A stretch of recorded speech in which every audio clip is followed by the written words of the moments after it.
I need a Nike bag, give me the check. I need the money and power, respect, but I promise I'm repping the O to the dead. Hey, I told them out of my way. I don't got nothing to say. Now they can't run at my pace. Yeah, they know that we ain't the same. 402, we rap the game. I told them this ain't a game.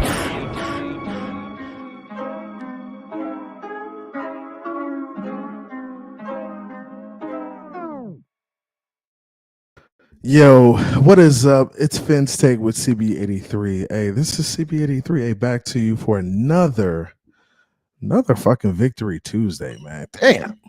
Shits just keep coming, man. They keep coming in piles. They're stacking up, man. The Dolphins are stacking them up, man. That's what I'm talking about, stacking up the W's.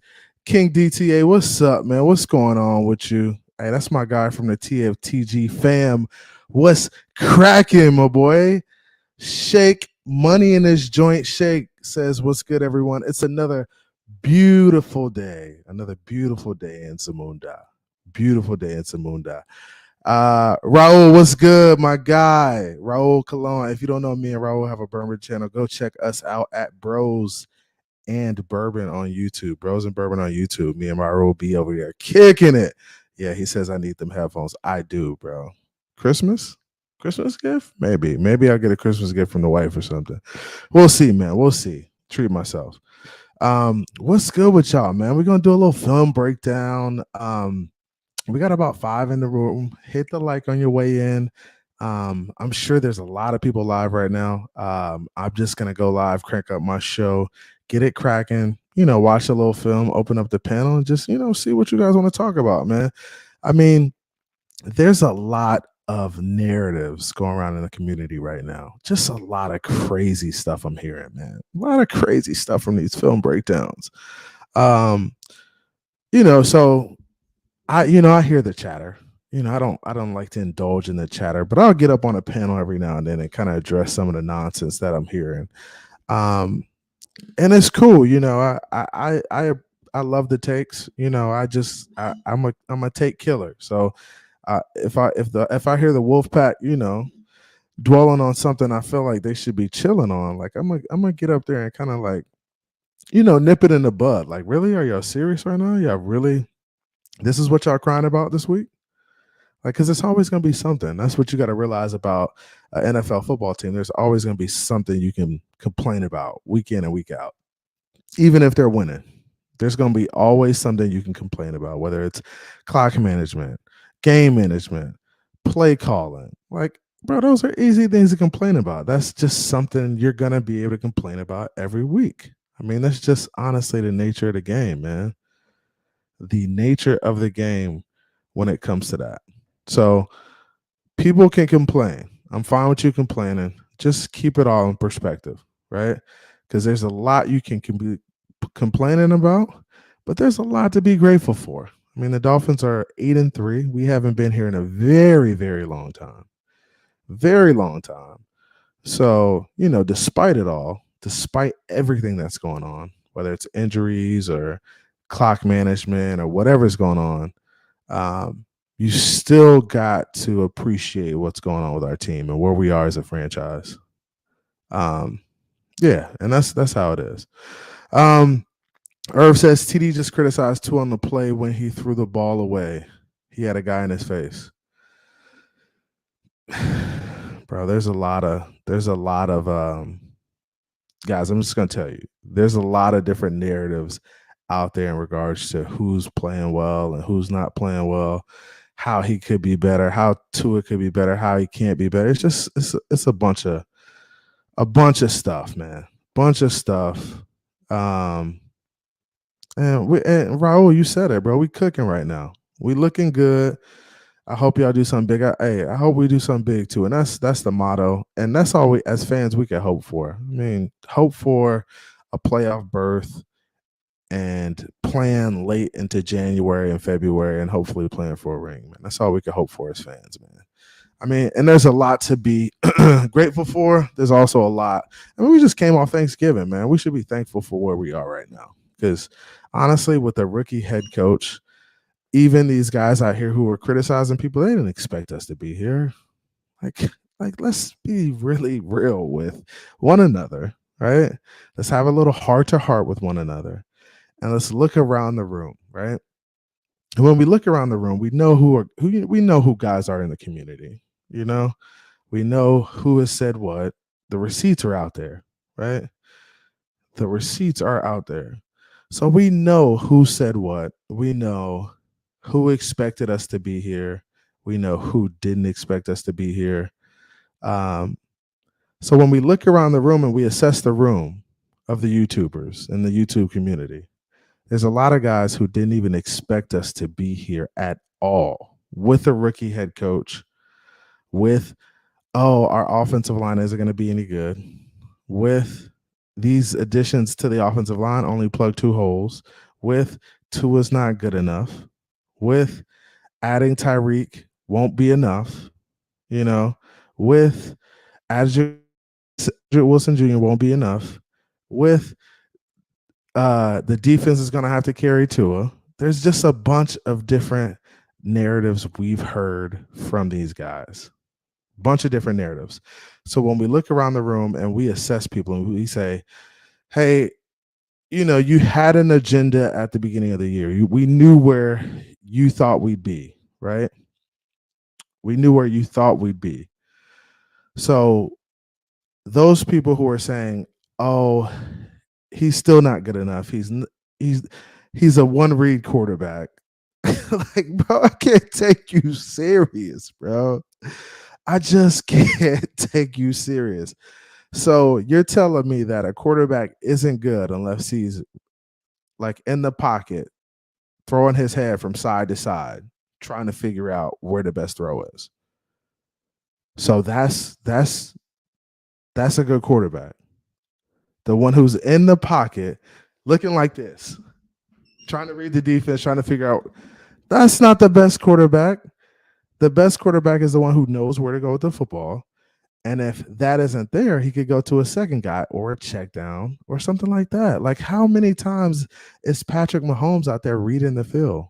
Or when his guy isn't open, he's looking for his check down or using his feet to get out of plays or to run the scramble drill where somebody comes back to the football or somebody leaks deep down the field for a touchdown. Like, let's be really real. Like, who is really out there scanning the field like they're a machine? Who's like, oh, yeah, he's not there. He's not there. So I'm going to go to this guy. Bro, what? That's reading defenses. That's what you call reading defenses. There's a lot of QBs that aren't reading defenses if that's what you think reading defenses are. Bro, and that's just what it is, man. You can't take these guys serious who say stuff like this. You can tell they never played football before. You can just tell that. If you say a quarterback needs to be reading defenses every time he's on the football field, every time he runs a play and he runs a pass play, he needs to be reading the defense and breaking it down, dissecting the defense every play. No, a lot of your reading defenses is pre-snap. And when guys move, soon as the ball snapped and guys move to their places, their initial positions, you should know where the ball is going. You should know where the ball is going. It's really a fact. You should know where the ball is going once the ball is snapped and guys move to their positions, right? Because as an offensive coach, you're running a play with certain routes in mind. Quarterbacks can only look really one way, right? They don't have eyes in the back of their head, right? So a quarterback can't look this way with his one eye and then look this way with another eye. It's just not possible. When you, as a human being, if you look on one side of the field and you look to that one side of the field, you know there's routes back there. Like, you know you have routes over there. You know you could go there, but you can't read that side of the field with your head this way. You just can't do it. It's not possible. So all you can do is read what's in front of you. And if you see a guy not open and you know you have a route backside, shit, I'm going to the route backside and I'm going to throw it there. because I know he's probably one-on-one, and I'm gonna give it up to him. So a lot of this narrative about guys having to read defenses every play. He's a one-read quarterback. Bro, this is the same narrative that they said coming into this. Like before he was drafted. Oh, he's a one-read quarterback. How are you a one-read quarterback and cerebral and efficient and pick defenses apart? Is it possible? Is it really possible? It's really an oxymoron. So if you're cerebral and you can really pick zone defense apart, these are the same guys that say, hey, Tua is really good against zone defense. He's really good. He's excellent at zone defense. If you play a man, he's going to struggle. Right? These are the same guys who say stuff like this. So if Tua is so good against zone defense, then how is he a one-read quarterback? Because one-read quarterbacks can't be great in zone defense. You got to find holes. You got to find where the guys are going to be.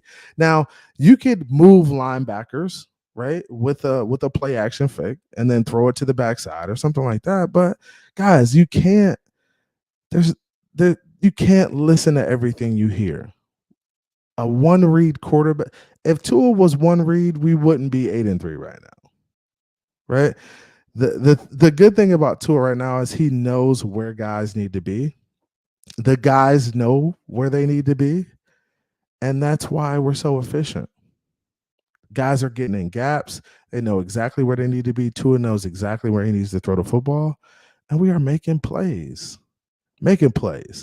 So don't let these guys, the Wolfpack, come out here and tell you Tua is a one-read quarterback and he can't make plays. Like he's the top quarterback in the league, top 5, top 3, whatever you want to call it, MVP candidate.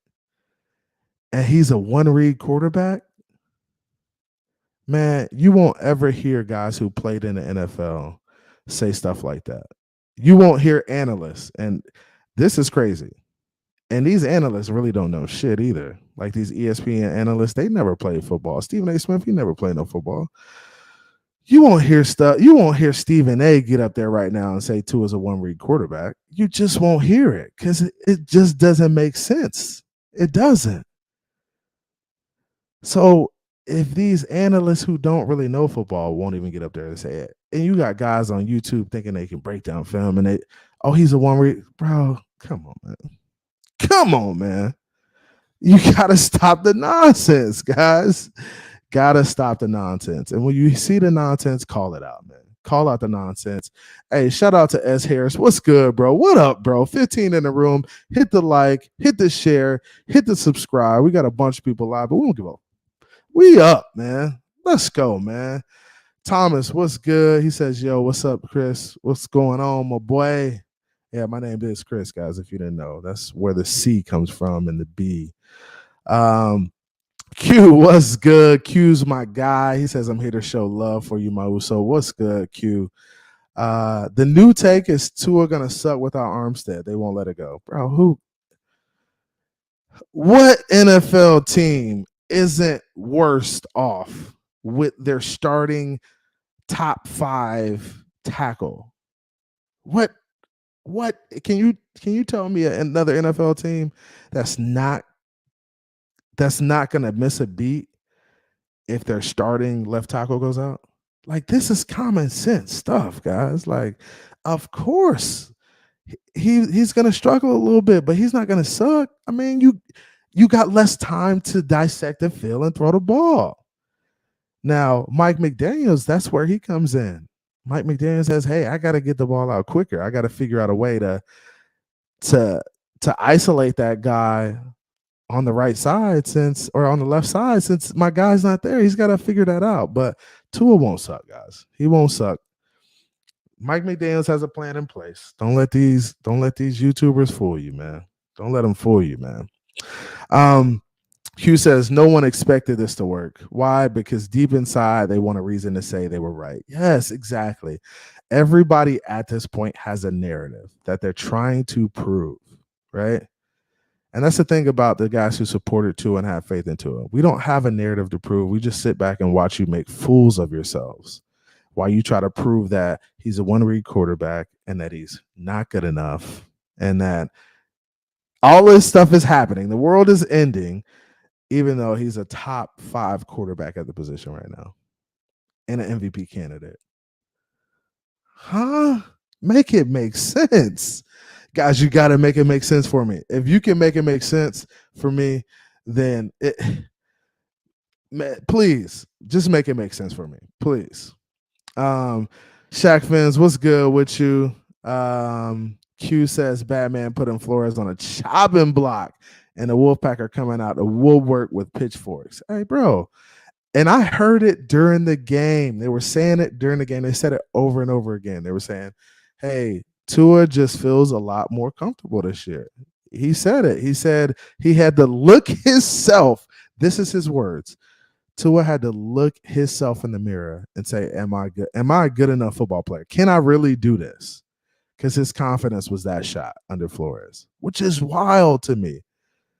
But I've seen it happen before. I've seen coaches just demoralize players and take away their love for the game. Because, guys, it really is a game, right? But when you're out there and you're getting yelled at constantly and it's like, man, like, why am I even out here? This not even, like, this shit ain't fun no more. Like, it was a game I once really enjoyed playing, but the shit isn't fun no more. I'm not having fun playing football because I got this dickhead of a coach who is just not, he's not helping me. He's not helping me succeed. He's not putting me in position to succeed. So I've been there before. So I understand where that is. I understand how that goes. I understand the narrative behind that. There's a lot to that.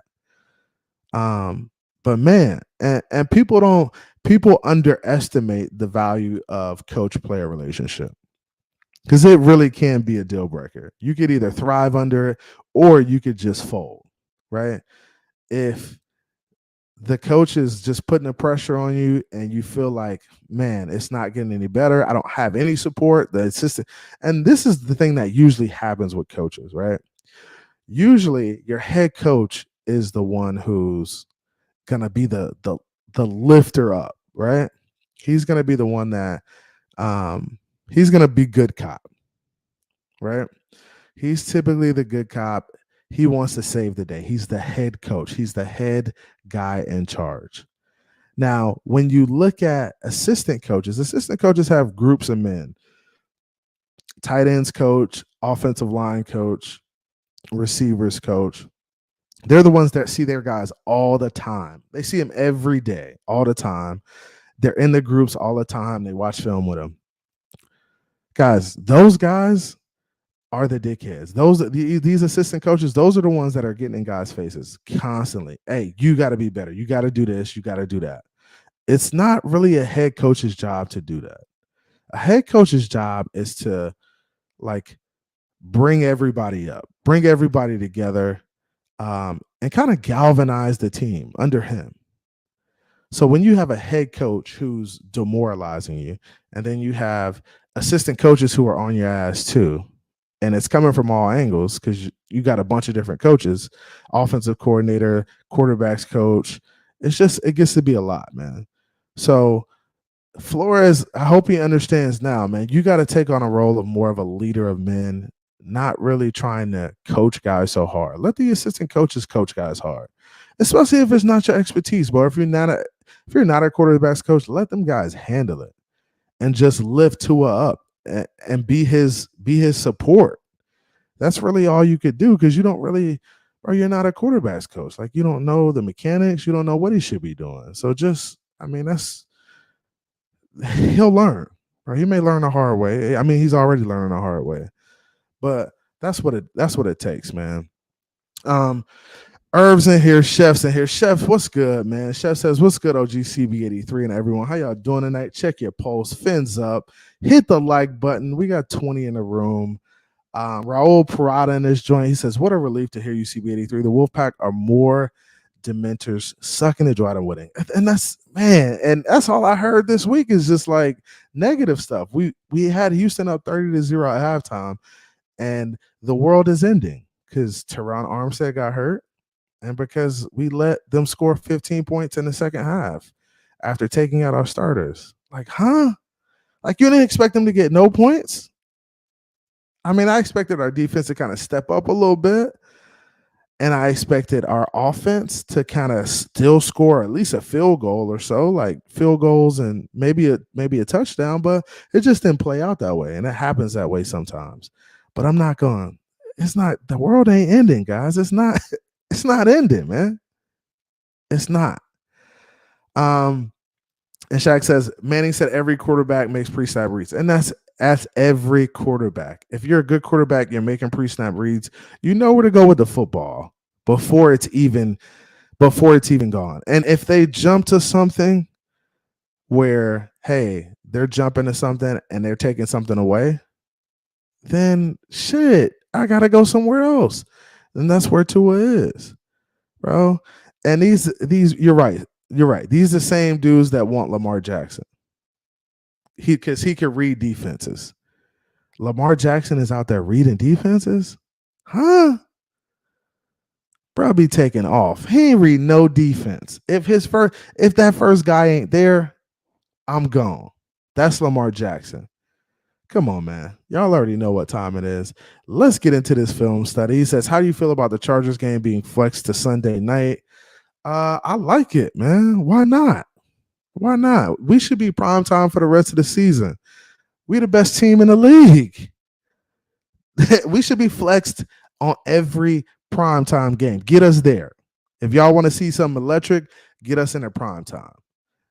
That's what it is, man. We got the best players in the league, man. Best players in the league. I'm about to go ahead and crank up this film study. I know that's what y'all want to see. I'm not going to do it long, but I am going to get this thing cracking. And let me pull it up real quick. All right, boom. So we got it there. Oh, yeah. So Sunday night, Dolphins versus Chargers. There we go. I like it. Prime time. Call us prime time Phins, man. Prime time shouties. All right.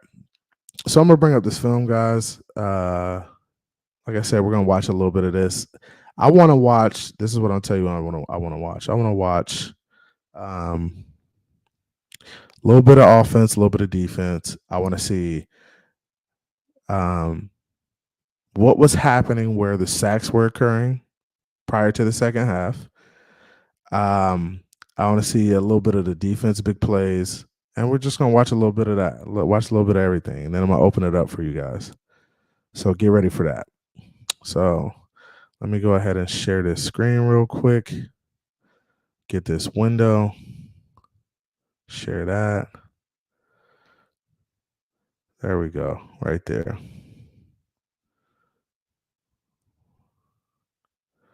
I really want to make it big screen, but we'll do it like that. We'll do it like that. All right. So this is Texans versus Dolphins. This is us. We got the ball first, right? Yeah, we did. We took the ball first.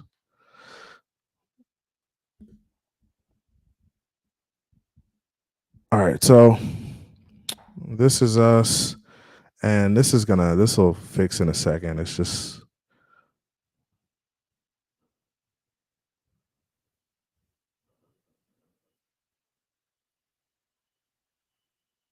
Man, is this is the first play of the game, right? Yeah, I think this is the first play.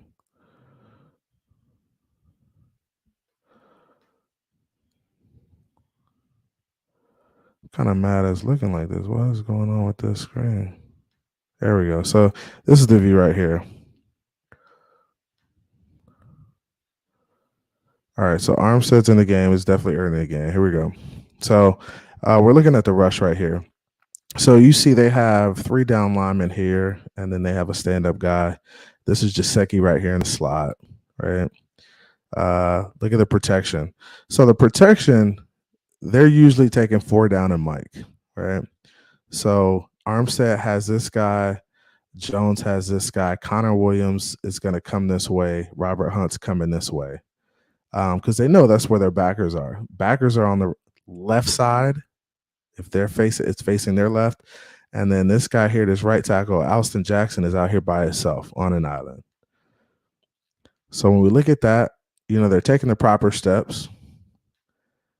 They're there initially. Austin Jackson is getting chopped to the inside, and he looks like he's beat already, right? Good thing is Gaskins is over here for help, right? Now he's not there for help. And then basically Tua is trying to get out of it, and he throws the ball out of bounds, right? So Tua eluding pressure, and he is out of bounds, throwing the ball out of bounds. So that's what you're looking at.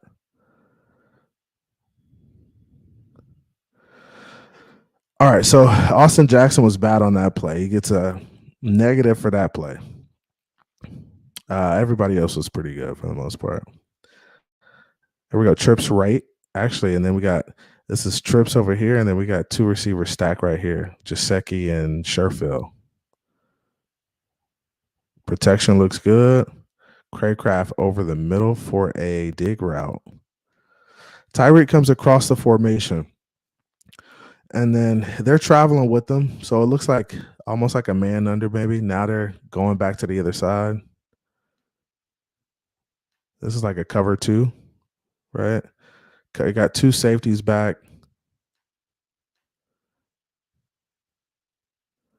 You got Jasecki possibly coming open. Craycraft is the dig coming across the middle. You got a guy kind of open here in the flats, but you got a guy covering him. Tyreek is basically taking the top off this thing. Look at Tyreek, right? He's taking the top off. That's going to help bring this stuff open. And that's why Tyreek's on the field a lot of times, to take the top off, get these guys moving fast, and then coming back and going underneath it. So it just opens it up for Craycraft. He's open for a big play. It's a great pass, great throw. Receivers are where they need to be. Protection. You got 4 down linemen coming. Protection's good. Austin Jackson is still getting pushed back a little bit into the quarterback's lap. That's going to happen sometimes. He does a good job of moving his feet. Now, when you see Austin Jackson take these sets, he's there, right? What I'd like to see is him, like, he looks a little bit off balance. I would like to say his weight maybe a little bit more here to his basically his backside. I'd like to see his weight shifted more towards his backside. I think he's leaning this way because he realized, hey, I got beat inside last time. I don't want that to happen again, and he crosses my face. So now he's leaning a little more that way. He does a good job getting his feet there, but he just needs to really hunker down and have a bigger base, man. Have a bigger base and really get those feet set, and don't let the guy drive you back into the quarterback. This is the next play. When we look at the formation, 3 receivers up top, trips right, 1 back, and another receiver down at the bottom.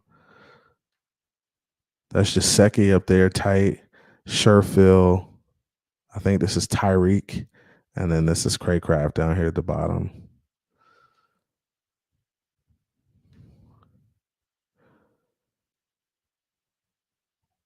So a quick little out route. Only thing I saw open here, the linebackers are in the zone. They're in cover 2. So you got to take something underneath, right? You take something quick underneath. He could have either went to Sherfield or this guy here. Went to Gaskins for the short route. And still 4 down linemen, 4 down coming. Armstead does good. Protection's good. Thus far, protection is good. You see these guys, look at these guys working together like a string of pearls, just working in the same direction, getting everything cut off. It's good protection.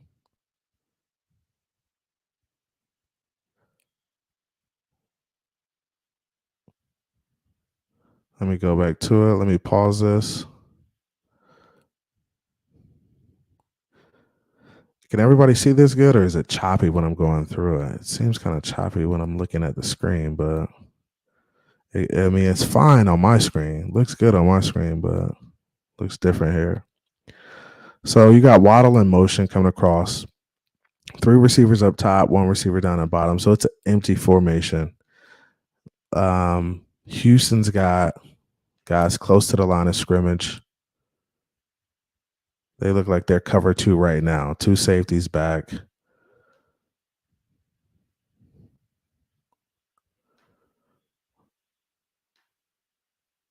Oh, good ball. Good ball, but I mean, you're fitting it in a hole here, and that's a. I mean, Tua does a lot of this, and it's good and it's bad. I think it's a really good ball. I think Tyreek should make the catch for sure. He just gets hit, and that's what happens sometimes. And I don't think he tried to lead him into the guy. I think he just ended up making a play on it. So your options really are the check down here, this little stop route, this little hitch route, and then here, and then you got Jaceki kind of in the middle. He took the most difficult throw to make. Middle of the field, taking a shot right in the hole. Hits him in the hands. Got to catch it. Even if you get hit, you got to catch that. That's just the nature of the game. It's the nature of the game. So hit you in the hands, come down with it. You're gonna get hit. Receivers take shots. That's the nature of the game. The good thing is they're not taking any blind shots, like kill shots. And that's where they've kind of made the game a lot more safer now, right? You got like basically quads here, 2 guys here, 2 guys there, in tight, back in the backfield, 5 linemen, delay a game.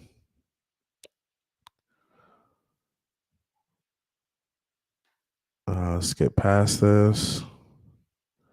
Delay a game.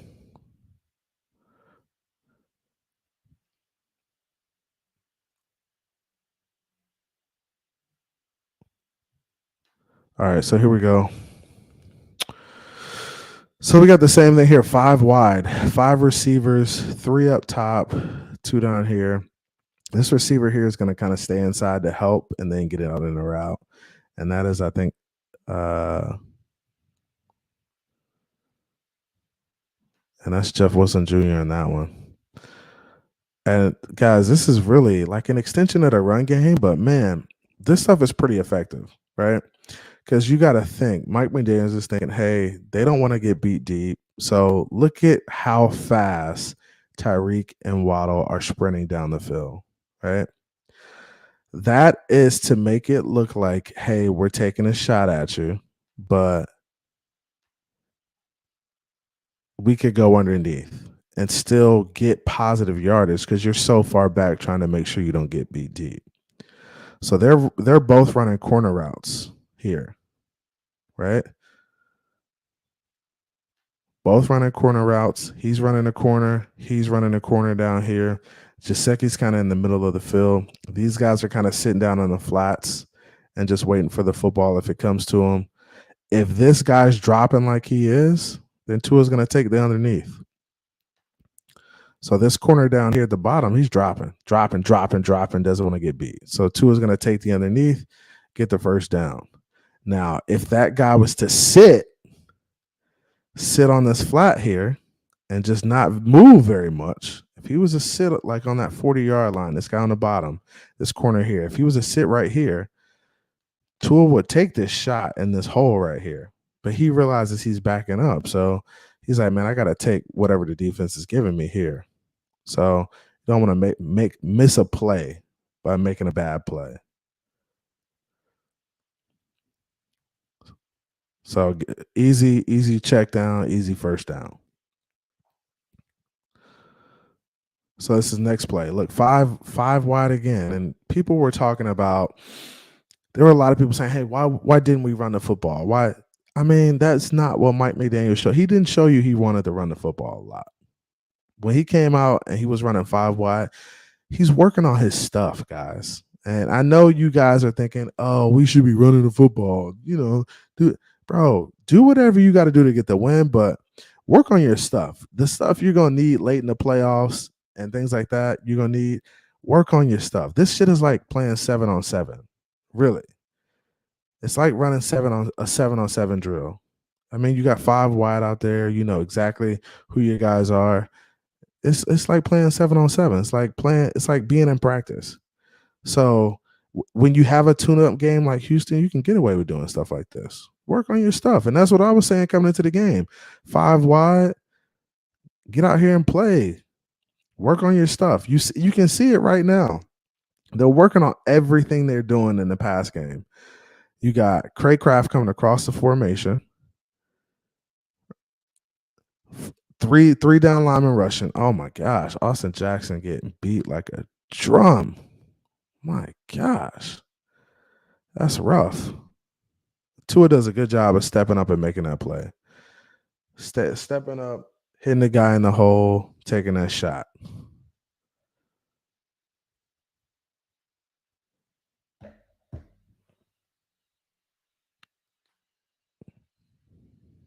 All right, let's get to the other view so we can take a look at this pass pro.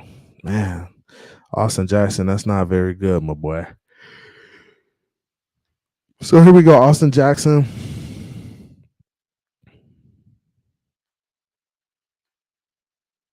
Oh man.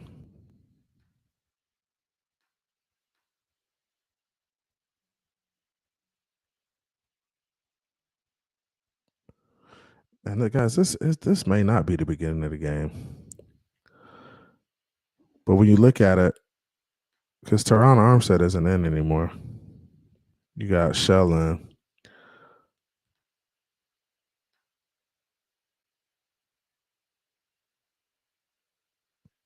It's a good play by Tua. Good play.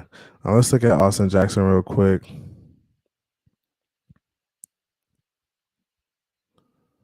Yeah, he's getting, they're playing a lot of hand games and he's just getting beat. Let me see that left side. Shell struggling. It's rough. It's rough. All right, here we go. Next play. Quick little slant. Quick slant. And this is, I don't know if this is what they're saying is one read, but man, I mean, it's a slant, like double slants. What did you expect? He's looking at the inside first, looking at Cedric Wilson's guy first. Bam. Nope. Goes to the outside. Looking at the linebacker. Look at the linebacker here. It's a great pitch and catch. That's all you could do. Let's look at his eyes. Okay, so he's looking there. So you clearly see the head snap.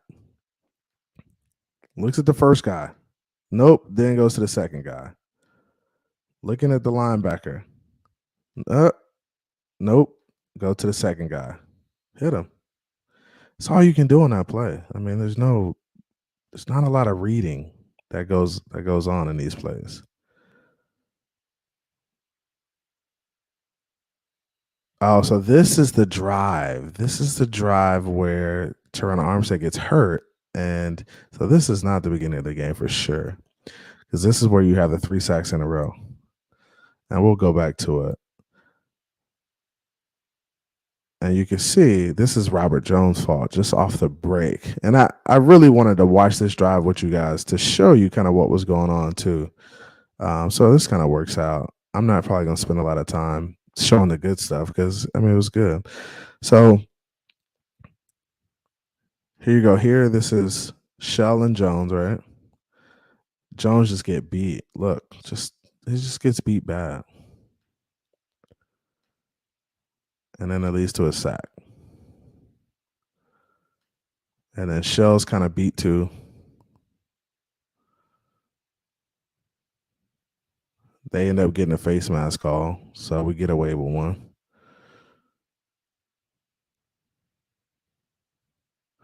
And this is the one where Waddle slips on this one.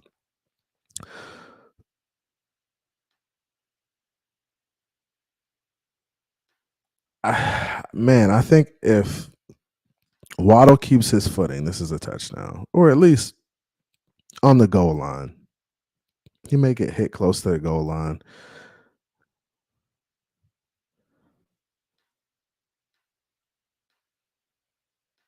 I like either one of those shots. I like the shot to Waddle, or I like the shot to Sherfield in the middle. I don't know. I don't like either one more than the other right now. But I think those are really your best two options is, one or the other one.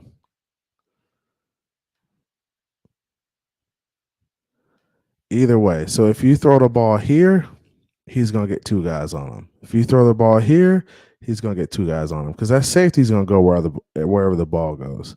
You can see that deep safety right here. He's already playing, looking for the football. So if Waddle doesn't slip, I think he at least gets that ball down to the 1 or 2 yard line. Protection here is better from Austin Jackson. Still bad from Shell. Like, damn, you still like this spin move's killing him right here. Bam, beat. It's not a lot of time. Not a lot of time at all.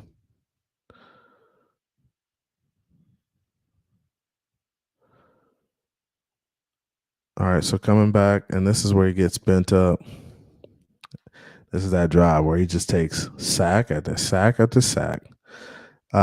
This is Shell. This is Robert Jones. Getting bent up. There we go. See it from this view. 4 down linemen. And these are guys just getting beat one-on-one. Robert Jones beat. Shell beat. Robert Jones is getting beat bad. And what sucks about it is he's the guard, so he's the closest to the quarterback. And this guy was just basically reading him, get off me, get to the quarterback and make a play. 96, a hell of a player. He was making plays now.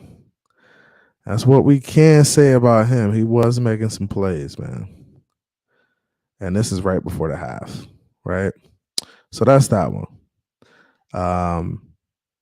Let's pull up this one right here. Let's see this one right here. Yeah, let's watch this. All right, so I think this is the first one. And then we're gonna look at the defense and then maybe the offense once, and then we're gonna open it up. So when we look at this one,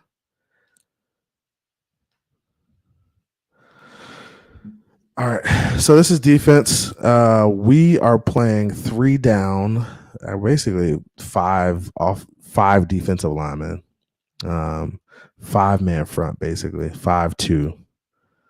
And just crowding the line of scrimmage. We do a good job of stopping the run in this game. If you see Jalen Phillips pressing it down, keeping his outside shoulder free and making a play, that's a good play by him.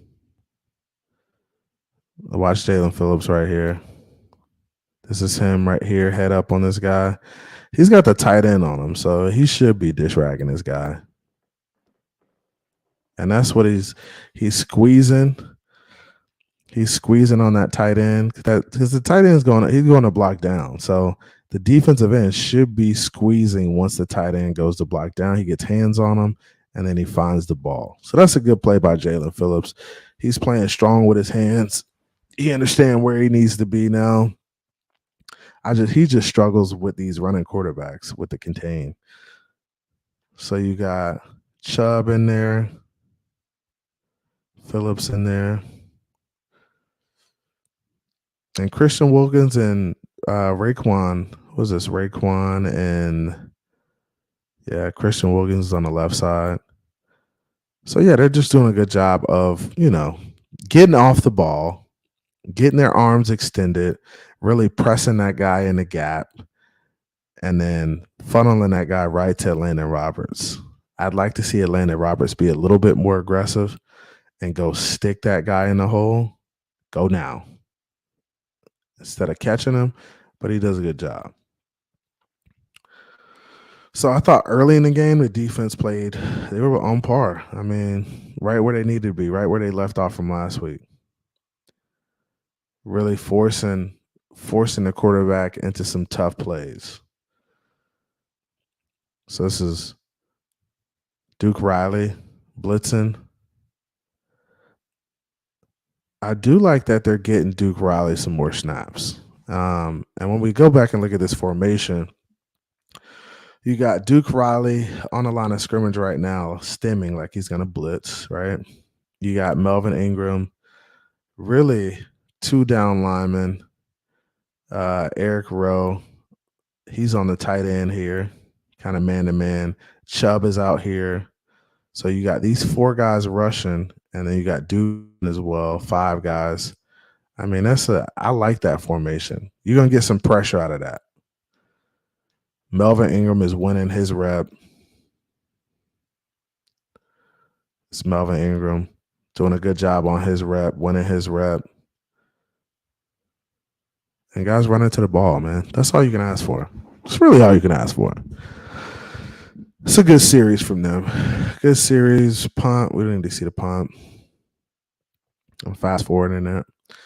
And then it's going to show you the other view. Shut up, Alexa. So here we go. And this is offense. This is early in the game. First drive for us. Good ball. I like the play action fakes on this.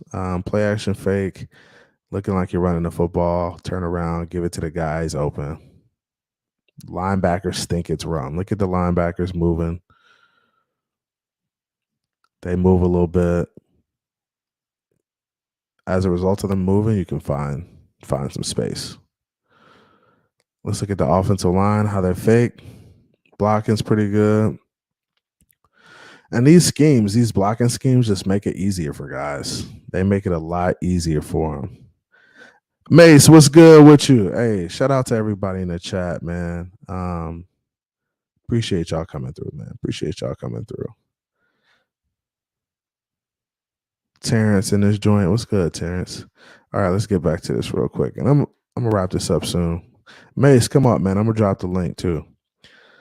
Let's get back to this play I missed. I think I missed the play.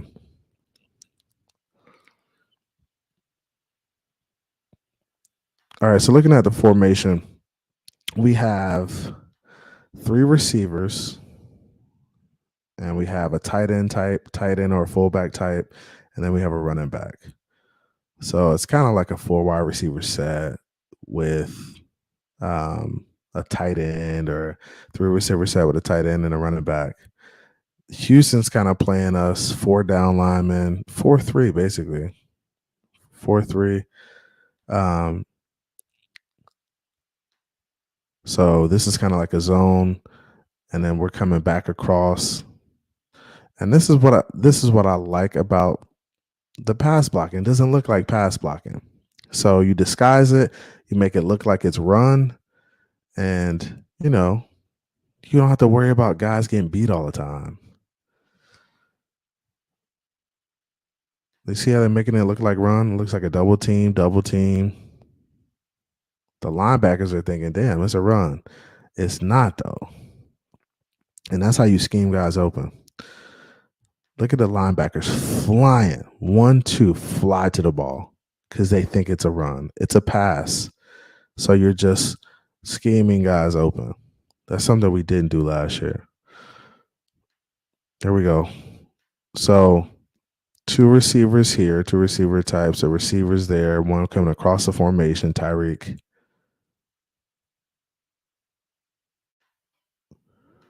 And we hand it off to a running back. Excuse me. like a jet sweep.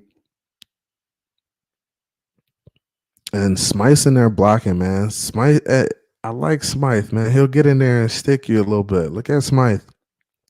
This is something Gesicki won't do, right? Gesicki won't make blocks like this. Ingold can make blocks like this. But you'll see that Mike McDaniels is going to have to switch up his scheme, and that's what he's learning to do. Last week, or versus Cleveland, this was Ingold, right? He's a fullback type. He could do this. You put Smythe in there, adds another element to it. You got a tight end in there. So he's trying to be versatile with his guys, give guys different looks. I don't like this blocking up front. It's too cloudy. And it gets like that sometimes just because it's a mess in there. But Craycraft's got to do a better job of staying on his. But receiver blocking, man, can't ask for much. 2-back set. Ball placement was a little off with Tua. So he could have put the ball in a little better spots at times. Now, whether it was, over his shoulder or on his opposite shoulder, some of that ball placement can be better. I mean, and that's what they're going to talk about in the meeting. Do I think it was a big deal? No, it wasn't a big deal. But I think he'll get in there and clean that up. You're coming off a bye. You haven't played for a week. So that typically happens, man. I don't know what we were looking at here, but I did like Waddle right here. I did like Waddle, and I did like this stuff up the field. Like, look at these guys here. Right? Them guys do kind of get open. I think we maybe are a little bit too fast to throw that one out to the check down. Let's see. Take your time. Take your time. Look what's coming open. Look what's coming open. These guys really should be throw one of these guys open. Either throw Waddle open on this side, on the top side, or throw Tyreek open. I like that in the middle of the field much more than I like Jeff Wilson in the flat. Like, you get a ball to Tyreek right here, it might be a touchdown. Might be. He's got to get the ball out a little bit faster, see that a little bit faster. That could be a difference maker play. Could be a difference maker play.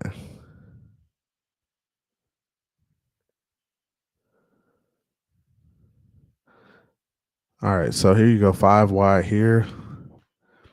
When in doubt, spread it out. Good ball.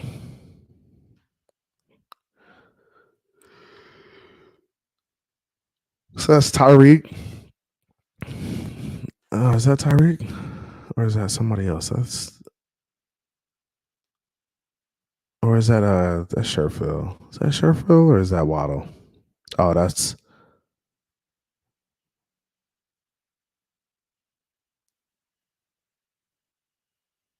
Waddle. Yeah, that's Waddle. So Sherfield's in 14 in the slot. He kind of stays in the block a little bit. Helps a little bit, a little chip. Waddle gets in there. That's a good ball. Put it in the pocket, man.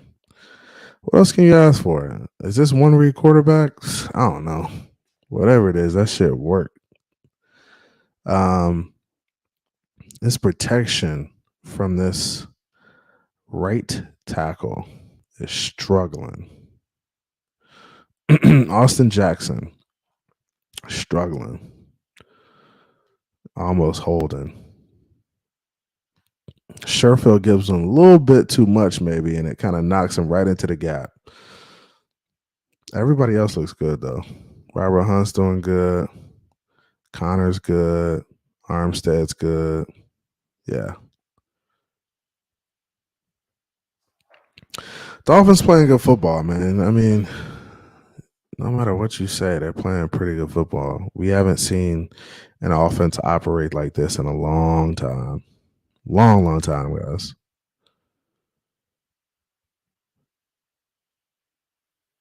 This is a pretty good run. We got I think it was a hold on this.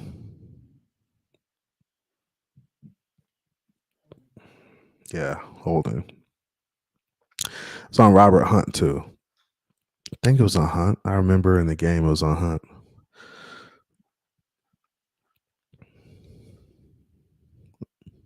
Zone. Yeah, it was definitely on Hunt. So Hunt does a good job. At this point, move your feet. You're not going to be able to just move your feet, move your feet. You're not going to be able to turn them like that. Just keep moving your feet. He's got to do a better job. And if he takes a better angle here initially and works his outside shoulder and to kind of turn him inside, he doesn't have to worry about holding. But he's trying to keep him square. I understand it. But hey, try to get to that outside shoulder and force everything inside.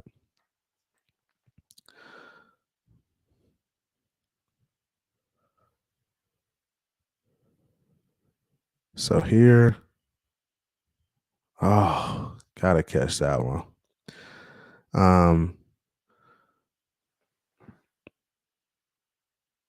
And I like this, man, because he was open. Even Engel could come open. Even Tyreek could come open. Look at Tyreek too. Whew. My gosh. So once these guys get past that second level, it just ain't no telling. Like, if this ball's thrown right here, Tyreek may take a shot, but damn, he's gonna have an opportunity to catch it and split him or catch it and take a shot. I like to throw to Waddle. I mean, he's open. Don't get much easier than that one. Waddle has some tough catches he tried to make. Couple acrobatic ones. I like it. All right, you got what? Bunch right. One receiver on your left coming around this way. And this was a miscommunication. You don't see this a lot from 200 receivers. This kind of what threw me off too. You don't see this a lot. I don't know if he expected him to sit down or what the deal was. But that was definitely a miscommunication between the quarterback and the receivers.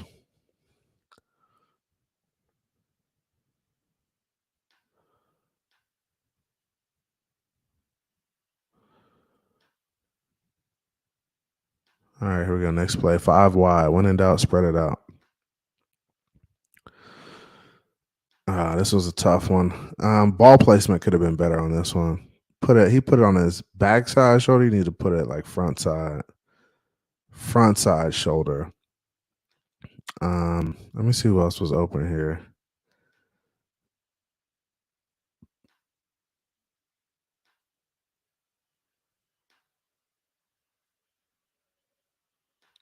I'm sure Tyreek wants his football coming to him. But yeah, that's a tough one. Tough one. Tough drive. Didn't get a touchdown. We got to make plays. He's got to put that out in front of him. I don't know. It hit him like on his back shoulder pad. So just got to make a better play, man. I'm gonna go ahead and open it up. Man, I could do this all night. Just sit here and watch film with y'all. But yeah, that's where we are right now, man. That's where we are. We need to continue to get better. I mean, there's always something we can complain about, right? Always something to complain about, but I mean, we're in a good spot. I think the guys are working to get better. Shout out to everybody in the chat. Raul Parada in here, Shake in here, Shaq Phins, Manny B, Raul Parada, Terrence Berry in this joint, my boy Mace Taggart in this joint. If y'all not following Mace, follow Mace channel, man. Cruz Ruiz, Dub MCs. I haven't even seen it yet, bro. I gotta go check it out. Um, he said that clip of Clock will live in Dolphins infamy. I gotta check it out, man. I haven't seen it. Dub MC says, "Did you catch Bart Scott's Tua hating gauntlet today? Dude's a certified Tua hater." Yeah, I think him and Keyshawn are like certified. Like, get them the certified Tua hater apparel. They need that because them really the only dudes that be like going in for no reason, bro. Really going in for no reason. I dropped a link, guys. If some of you guys want to come up for a second, talk, I'll probably go for another, 20, 30 minutes or so. I was hoping my Niner homie come through, but I think he's scared tonight, man. Let me see.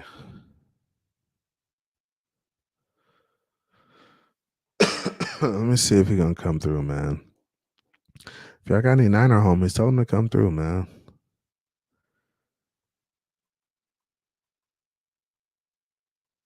I'm just sending a text message real quick.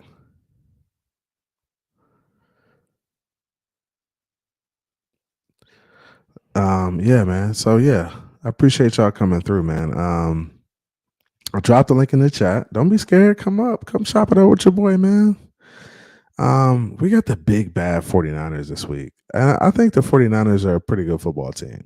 And I can't hate on them dudes. Them dudes are winning games. I just don't think they've really played anybody who's, had a formidable offense like us. So I think we really gonna test them boys on Sunday. I'm loving it. So hopefully we get the chance to see him. We get a chance to get after it a little bit. Y'all not gonna come up or y'all chilling? Y'all done?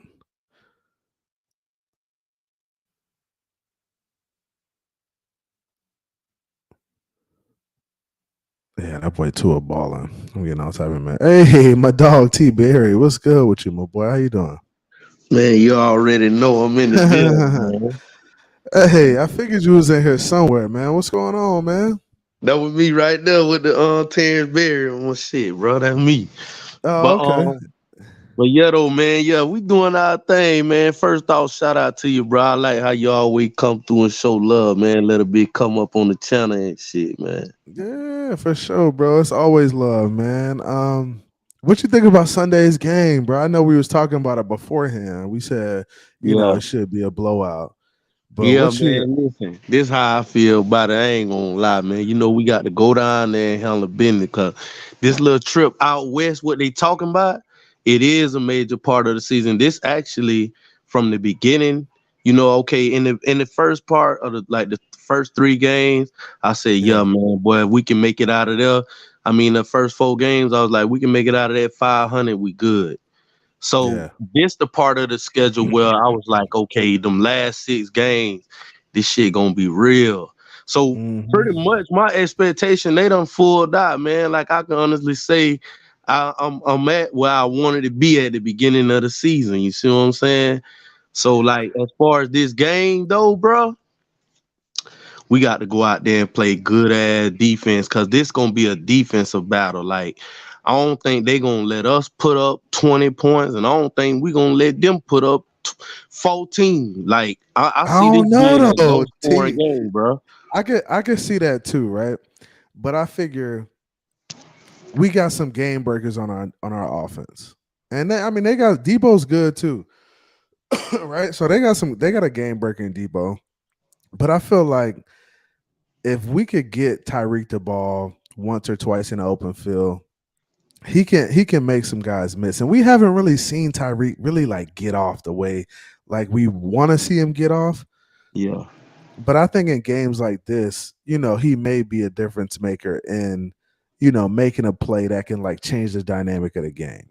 Yeah, now I the can, fan in me saying this gonna be, you know what I mean, goddamn 31-14. I just can't see them putting up more than 14 points. Like honestly, bro. If they have a good game or a bad game, I don't think they got 14 in them, bro. One You Debo think so? touchdown and one Brandon Ayuk touchdown. Because that running game is finna be shut down. Bro, Yeah, I can see that. I can see that. we don't give up no yards to no running backs, bro. I've been telling people this shit all year. They think because Lamar Jackson had a good game and then old boy came and had a good game. Feels. You know, Yeah. like my point is those are quarterbacks, bro. Like, you know Exactly. what I Yeah, mean? We yeah, yeah. shutting that run game down. The quarterbacks are the ones who get off on us. The running backs, the Chubb had one long run on us towards the end of the game, but Yeah, the game outside was of out of that, reach. outside of that, he didn't really do much. Yeah, man, we got there, bro. We're gonna go down there and perform, but from a coaching standpoint, like the media keep putting on, bro, that's gonna be the real chess match because he know everything about him, you know what I mean, and vice Yeah, versa. So it's yeah. like, how do they prepare these defenses? That's why I keep going back to that because that's what it's gonna be about, man.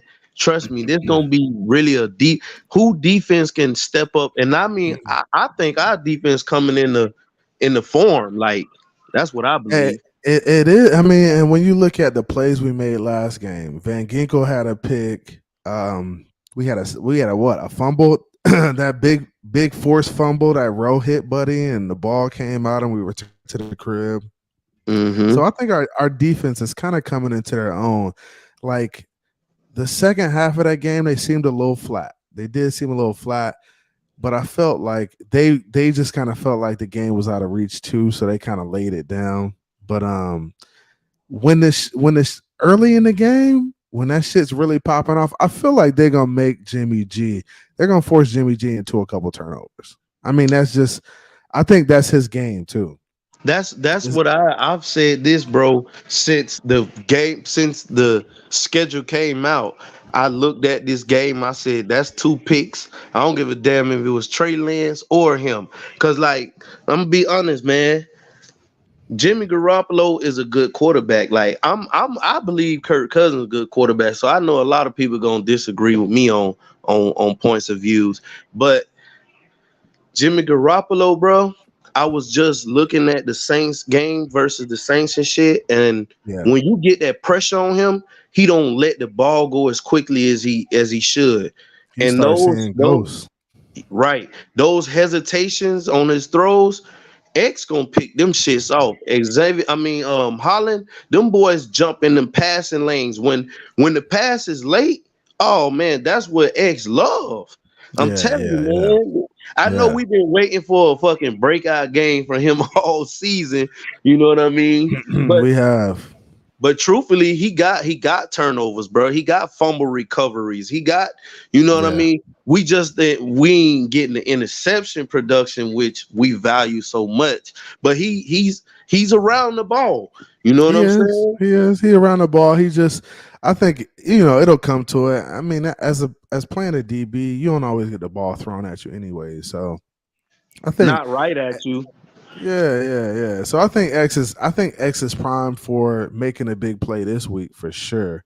Man, I'm counting I on it. think X could have a big play, and I think we get a sack fumble. I like a Bradley Chubb sack fumble, taking it to the crib on these boys too, man. Man, we need that, bro. I mean, anything that you say with the defense, bro, like that's what I'm really, really focused on because I'm telling you, like when it's 3rd and 12, I don't even sweat.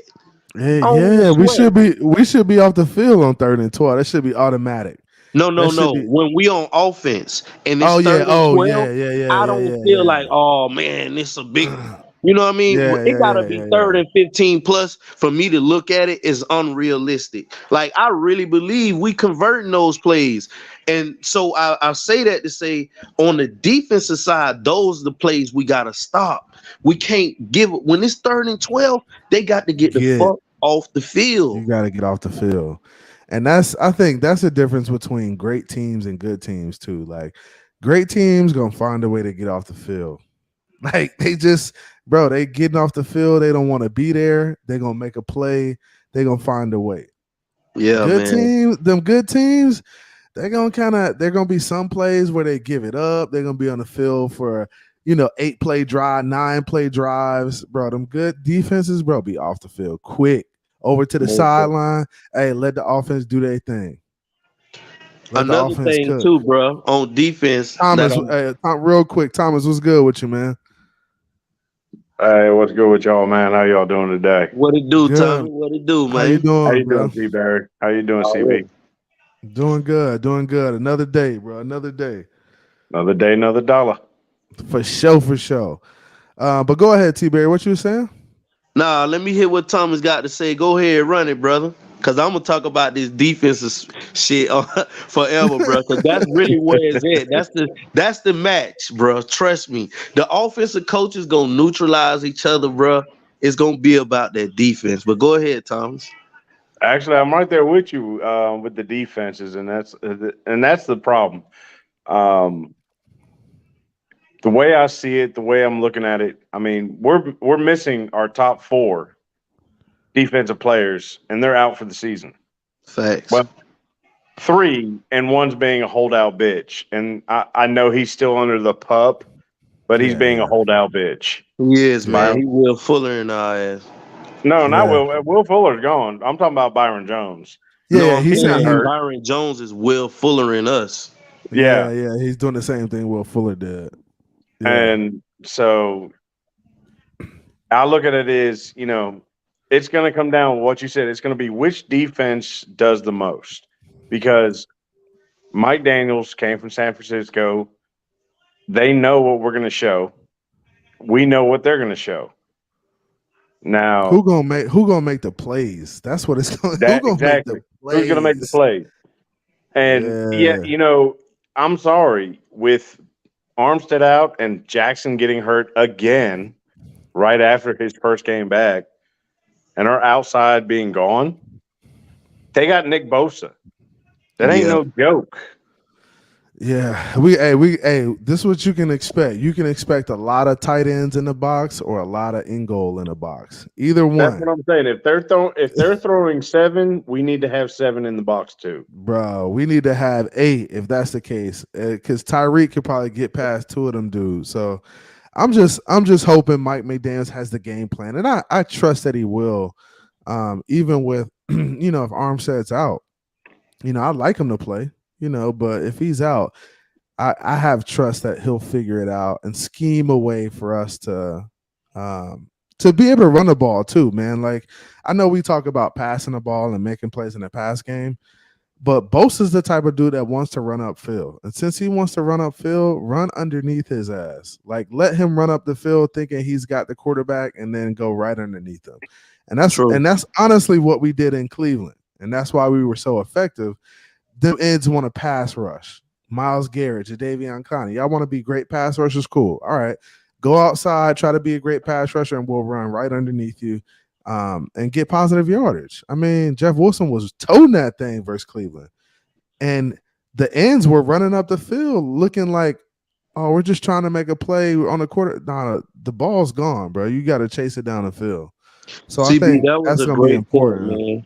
That was a great point as far as the comparison with. I mean, the whole thing was good, but the comparison with the Cleveland game, I mean, that was spot on, because in order to slow those pass rushes down, you got to have an effective run game. And I think in that game, we was truly committed to it. Like what I didn't like, I'm serious, bro. I know we was having success with it, and is our identity at this point, but I didn't like that we didn't come out dominating the run this game, because I'm like, damn, I really thought this would be a game where we have 150 plus, even with just Jeff. You know what I'm saying? Because I'm like, and you know what I think? I think Mike McDaniels is playing a chess game. I'm just gonna be honest with you.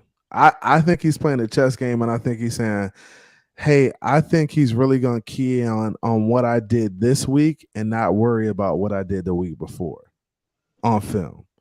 Mm-hmm. So if they and NFL coaches, I mean, bro, they're probably looking at everything, probably the last 3 games, right?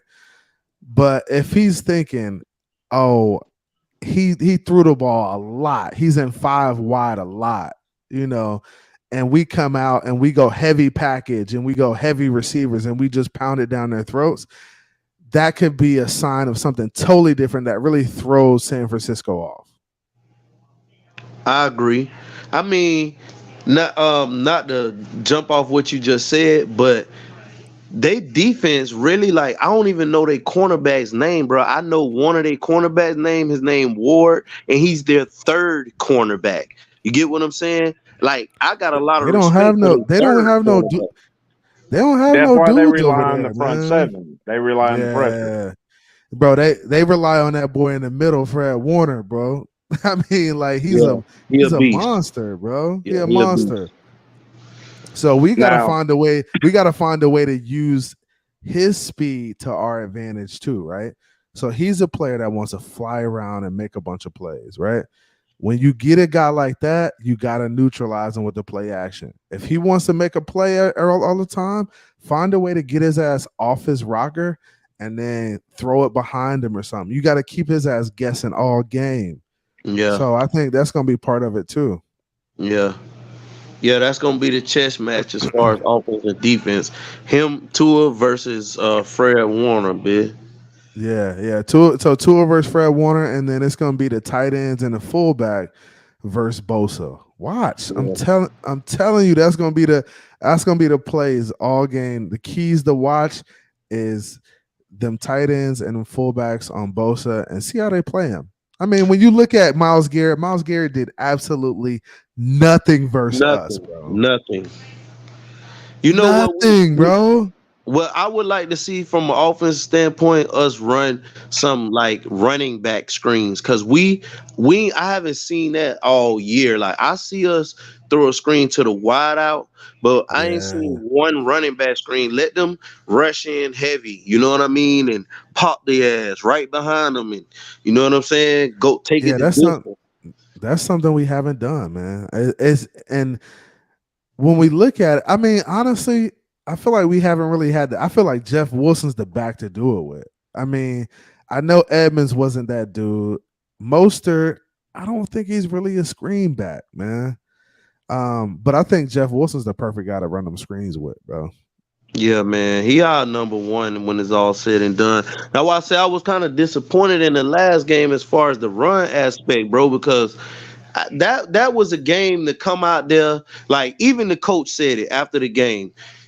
Number one was the offensive lineman went out, so yeah, you got to call the game different. But he even admitted that, like, you know, maybe he was a little bit too aggressive as far as throwing the ball in the second half. Man, that was a game where we should have had 150 yards rushing, bro. And we let me tell you something about that. What you just said. Speaking on that with the coach saying that's on me. I got too aggressive. How many coaches come out there after a win and said, yeah, I shouldn't have done that. I shouldn't have done that. You know, not many. Because that pride will get in the way. Boy. Just before you came on live, CB, I was sitting there watching the Mike McDaniel's Mic'd Up. I don't know if you got a chance to watch it before you came on. I haven't watched it yet. It's real short. It's only like 5 minutes long. Not, you know. Yeah. And that's because he's a coach. He's calling plays, so they can't be putting it out there. But man, when you watch him it's like this dude is for real. And I don't know if he was like, there's no way he set this up just to make Tua feel better. But like they were doing the mic up, he's talking to Tua, and he walks away from Tua, and as he's walking away, he's like, "This fucking guy's a savant." Like Tua didn't hear that. He's speaking under his breath, like this fucking guy is a savant. That's crazy.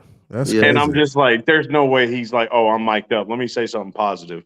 No, he just said it off the top of his head because that's what he does. He just speaks his mind. Yeah. Yeah, he was telling. He was saying that after I watched it. He was saying that after Tua was explaining to him how he was gonna have to make a second layer throw over the linebacker. He was like, I would have to layer that throw. Basically, he was explaining to him why he didn't make the throw, and Mike McDaniel was like, "Yeah, man, this dude is fucking right on point." You know what I mean? He was loving the explanation. You get what I mean? Yeah. Hey, Shake, what's good with you, my boy? It's another beautiful day in Zamunda. Hey, what is that? What is that logo? Hey, what's that logo right there, bro? What's that? I don't know. That's gotta go. That's gotta go. And listen, man, listen. It's what's that? Father, bring your daughter to work day. There you go. I That might not be appreciate yours. that. Then you might want to get a DNA test because that's not right. No, Hey, you don't bring that here. I made a bet with CBA3 and I'm honoring it. there you go. I appreciate that. Hey, them Gators, the Gators got to pay their debts, man. They got to pay their debts, man. Yeah, man, y'all got us, man. You know what I mean? Hey, I'm not the one to complain about the referee calls, but I'll tell you this: like our quarterback is good as fuck, but I don't know. It's like it's take too long for him to process the shit. The one thing I don't like young about guy. our quarterback too, real quick, is he throws too many he doesn't know how to put touch on it. He throws the ball too hard all the time. That's his problem. Yeah, that's what I'm saying. As far as like he throw it late, so in order to make up for that, he throwing a damn rocket pass. Yeah, you know what I mean. Like Cam Newton. That's how Cam Newton was. Cam used to be firing that bit in there, boy. What? Strong ass arm. Yeah. Hey, but my nose got that win, man. Honestly, it should have been worse, but I think they let y'all off kind of easy, man. Norvell is not the best coach. I'm just telling y'all that right now. I don't really like Norvell, but he's 9-3, so I can't complain too much. Yeah, y'all should. I'm sorry, but y'all should have got hired Dion on the spot, man. Yeah, that should have been a move.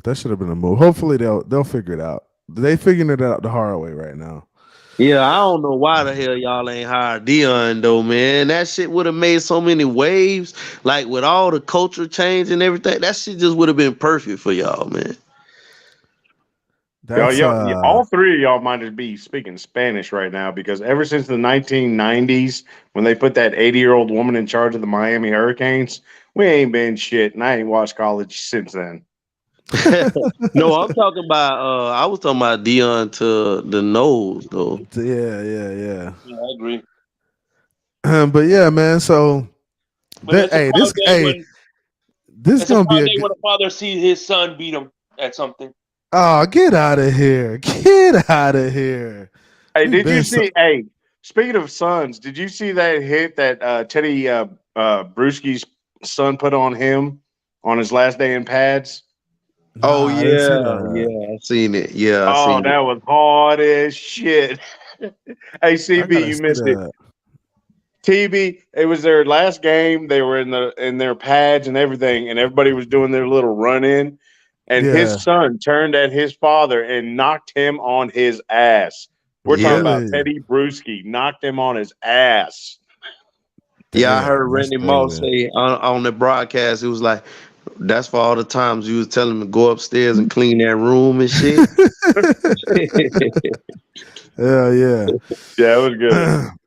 But man, we got this game is weak. This is gonna be I think the Niners are probably one of the best teams we'll face for the rest of the year. I think defensively, I don't fear their offense, bro. I don't fear their offense either. It's the defense. That's what we got to fear. But it's gonna be a good test. It's gonna be a good test for us. I like it. I feel like our offense has got to take it to another level, man. And that's what I want to see. I want to see us playing competitive games where we really got to up our game. I feel like these last 4 or 5 games has kind of been. I mean, they've been competitive. We played well in them. But I feel like we haven't really been tested, been pushed to the limit. So I really want to see how we come out and play in all phases, like defense, offense, special teams. I want to see us go out there and play another complete game and just finish these boys off. I know it ain't going to be no blowout, but I want to see a game where we go out there and fight and fight and fight. It ain't got to be close, but I want to see a game where we kind of play like we did in Buffalo, or like we played Buffalo that first game. We played a tough ass football game. And that's the type of game this could be, with the defenses and the offenses the way they are, built the way they are. I don't know about this, they fixed the game. Did you see they fixed the Chargers game? It's an 8:00 primetime game now. Oh, I saw that. I did see that. I heard y'all talking about that, man. I'm a little bit older, so after the Buffalo game, I had to take an emergency blood pressure pill. After the Ravens Bro. game, I about had a heart attack. So I would rather us kick the living shit out of the 49ers by halftime and see Tua sitting on the sideline in the third again, because I don't Yeah. think my heart can take that kind of crap anymore. My Yeah, ass I'm is with old. you, man. I'm with you, dog. I hate the games that end up being so close, and I'm gonna make my last comment about the last game, which is before that game started, bro. I was like, man, I want to put up a 40+ burger. I want to try to crack 50, and guess Yeah. what? Yeah. By halftime, it was 30-0.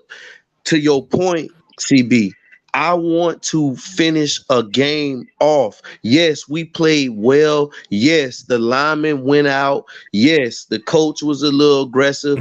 All of that shit is a valid excuse, but the excuses is this is the time of the season where we can't have no excuses. At the end of the game, you know what I'm saying? Win Yeah. or lose, bro. You want to feel great about it. I mean, like when you win a game and you don't like really stump a bit like you did, it does mess with the morale, bro. Because a win is a win, but it can come off feeling like a loss. You know what All I right. mean? Hey, you're right. You're right. And with T Bear, you spot on, right? But look how you can spin it though, right? So if you go out there and you stomp the team the first half, and then the second half you take setbacks, and you're like, damn, like fuck, we can't get nothing going. Like, what is going on? When you go into practice next week, what's your mindset gonna be? I would say I would really want to not focus on the things that I didn't do well in that last game, but I'm preparing for the next team. So my mindset is I need to know how I can attack these guys while staying within the scheme. So working on whatever those first 15, 20 scripted plays, if we run in heavy, I want to prepare myself to run block very well, pass block, whatever the first team scripted plays. That's where I want to focus in because that's going to be a majority of the game plan. You get what I'm Right, saying? right. But in T Bear, you realize so if you have a second half like that, you go into this week realizing that, man, we didn't play our best at all. So we really need to lock in and focus on executing this week so we can win the damn game. Now, just imagine if you go out there and stomp a team 60-0, right? It Mhm. feels good, right? It feels good. Oh, yeah, we on top of the world. Then they go into practice that week and they're like, oh, yeah, we got this. We the best team in the NFL. And then they're not focused. And then you come out and get your ass stomped the next week because you think shit is sweet. I feel where you're So going with that one. it's kind of like it can be the gift and the curse. I get what you're saying. Like you really want to beat a team 50-0, drag their ass, drag them through the mud, and then go out there and prepare for next week. But it's sometimes a little setback, a little adversity can go a long way.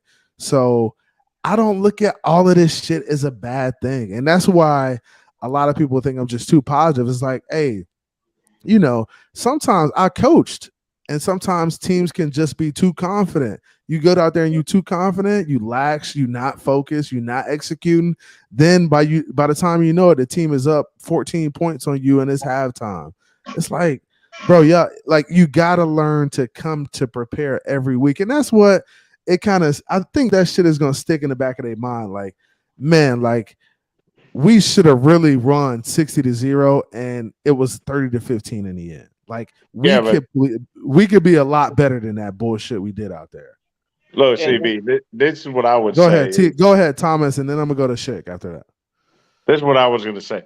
After when we came back in that second half, we rolling, we dealing, and then Armstead comes out, Jackson comes out, and then all of a sudden we get 3 sacks in a row, and that third sack, when Tua got bent like a pretzel, you can't Yeah, tell me your heart didn't pump out of your chest, going, bro. oh, no, no, no, no, don't get up, get up, get up, get up, Yeah, and he he got got up up. quick too. And Yeah, he did what he had to do, but right after that, boom, he's out.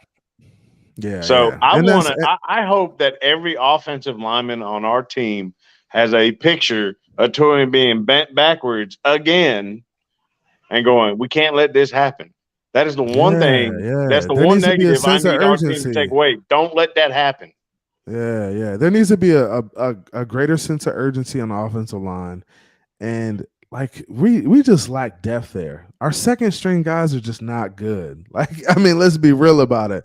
Like, and I'm glad we went and picked up somebody this week. We picked up another tackle who has some experience, some playoff experience, because we just need depth there. Even if Armstead isn't out, we still need some guys behind these guys we got who could be manageable and serviceable, bro. We can't be giving up sacks every play. 3 plays in a row. It's just inexcusable. Go ahead, Shake. No, but I just want to say, man, the way I look at it is, at the end of the day, man, this ain't college where I don't care about styles points. One thing I want to say is, if you look at all the games that the Houston Texans play, only one team beat them by more than 20 points, and that was the Raiders. And you see how good they are. But that's the NFL, Shake. That's the crazy thing about the NFL. So much parity in who you play and when you play. Bro, they lost to the Eagles by 1 point, right? Like the Texans lost to the Eagles. How much did they lose by? About 14. Oh, so the Eagles beat the Eagles.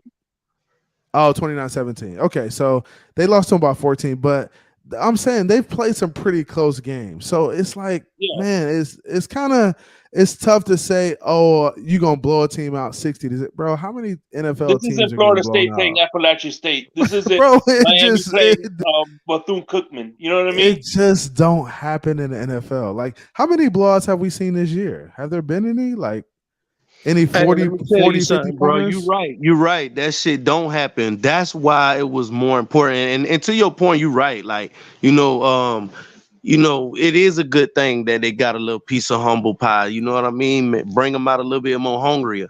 But I got this taste in my mouth, bro, from one of the worst teams that's in the NFL. And I mean, ever since I got that, I've been wanting that. And I mean, I can't believe they did it to Dan Marino, no less. Like, do y'all remember getting thrashed by Keenan and Cardell and them boys, man? You know what I'm saying? What it was, like 60 to fucking 10 or some shit like that. They beat us, the Jaguars. Bro, I remember that shit. From that point even the Ravens game, bro. For no teams. Even the Ravens playoff game where we got thrashed, bro. That shit was never a game, bro. Yeah, man. So you know what I mean? When I have an opportunity to kill a bitch, bro, I gotta do it because that asserts your dominance in the league, bro. That let a bitch know you ain't nothing to play while they come out that bitch looking at you different. The media talk about you different. The players, they play different. That shit matters. I'm telling you, man. But you know what? Those teams that blew us out have one thing in common. They didn't win the Super Bowl. So what difference does it make? That's true. And that's all the parity in it, bro. You could always blowing somebody out it's a beautiful thing. But that shit the next week, gang gonna be a dog fight. It's gonna be a scrap. Don't even worry about it. Don't even think you coming to blow nobody out. Because the NFL just looking at you like, hey, all right, that's them. You ain't about to do that shit to us, bro. Don't even roll in here thinking that shit about to happen. Yeah, man. These guys get paid, man. Everybody get paid. You know what I'm saying? Professionals, bro. They professionals. And that's why I like the NFL over college. Just because, bro, these dudes are professionals. These dudes are really good at what they do. And these dudes ain't laying down. Like any week, your ass could get beat if you don't come to play. You see Jacksonville last week? Bro, hell yeah. Bro, did you see what Jacksonville did last week? Bro, and that can happen that can happen any week. Any given week, a team can step up and bust your ass in the chops. And man, you see how what Jerry happened? Hughes was coming at our ass, man. You see how he fold to her ass up? Man, that dude is a good pass rusher, man. Bro, he was killing, bro. Killing. Yeah. Bro, Robert Jones was struggling all game, bro. Hey, The O-line gonna have to figure it out. But I think You mean Robert Jones or Austin Jackson? Because I saw Austin get his ass no. whipped all up and Austin, tossed so that field. look. Austin Jackson had a couple bad reps. He did have some bad reps. Bro. Robert Jones was getting his ass worked, boy. Yeah. And it was quick. And Robert Jones was most of the problem. Let me go ahead and be real with you. Robert Jones was most of the problem. Right, Austin Jackson was too. I just saw you do it. Not to cut you off, CB, but No, you I good. just saw you doing the film review, and maybe we need to, while we up here together, do some film review together. Because I want to point out to you how Austin Jackson literally broke down so many plays, and it affected the other linemen. Like literally, his play made other dudes play horrible, bro. I mean. Bro, just pull that shit up and watch it. Just Let's do it. Robert Hunt was looking bad. I don't disagree. I don't disagree. I saw him get beat too. You know what I mean? But if I had to give one of them guys a grade, like both of them grade, I'm telling you, if one of them a 50, the other one a 51. So they both was trash. Let's look at it. Here we go. I'm gonna fast forward till we get the ball. And I want to focus on the second half because that's when Teron Armstead, whenever Teron Armstead went out, is when his play started really going south. So hold on, let me try to pull it up. I don't have a whole game, so I gotta chop it up into pieces. So I don't have a whole game. But let me put this on real quick. I know Shell is much better on the right side also because I think all his career, I'm not sure, somebody can correct me if I'm wrong, but I think he's been a right tackle his whole career, and he played pretty well at that position. Look. So this is a drive here where you have in Robert Jackson, Shell, Robert Jones. Hey, he's out of the game at this point. Armstead's out of the game at this point. Actually, he goes out on this after this play. Yeah, he probably because he went out like right in the first half towards the end of the second quarter. Why do I hear somebody in my headphones? It's crazy.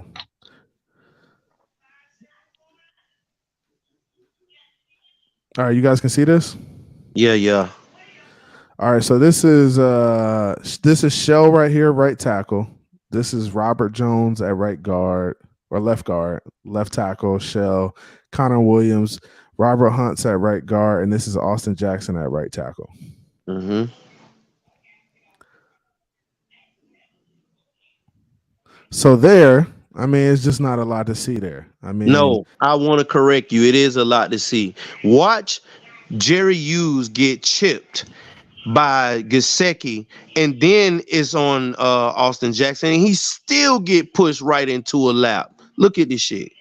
Yeah. I mean, he's catching them. He's not standing but you his should ground. be more firm with a bro. You look at all these other people with a chip, and they're more stronger with their base. Like he should have been able to keep him out of. He's getting pushed right back into his lap after a chip. The chip's supposed to slow you down. Right, and sometimes the chip could be a bad thing because it gives the guy momentum into another gap or something like that. So Robert, these dudes, it's not the case here. He should be able to take the guy at this point and just lock him out and keep your feet set. But I don't think he's a very strong guy. Honestly. I don't think he has good footwork, bro. I'm sorry to keep cutting you off, but his footwork is what's so fucking horrible. He's strong enough. He athletic enough. He got the tools, but he don't. Bro. He don't play with leverage though. That's my thing. Like he's not playing with leverage. He's not using all the momentum. He's not using guys' momentum against them. He does a lot of catching, bro. And he's not a guy that's gonna stop you at the line of scrimmage. He's a guy that's gonna move his feet and try to run you off to the other side. Right. So that was one good pass rep. That last one you just did, that was actually a good rep. He kind of was that a dead play? It was a dead play. It was a dead play. Oh, okay. No wonder it was a good rep.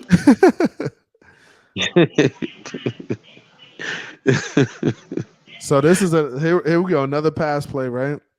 And we looking at the offensive line, 4 down linemen.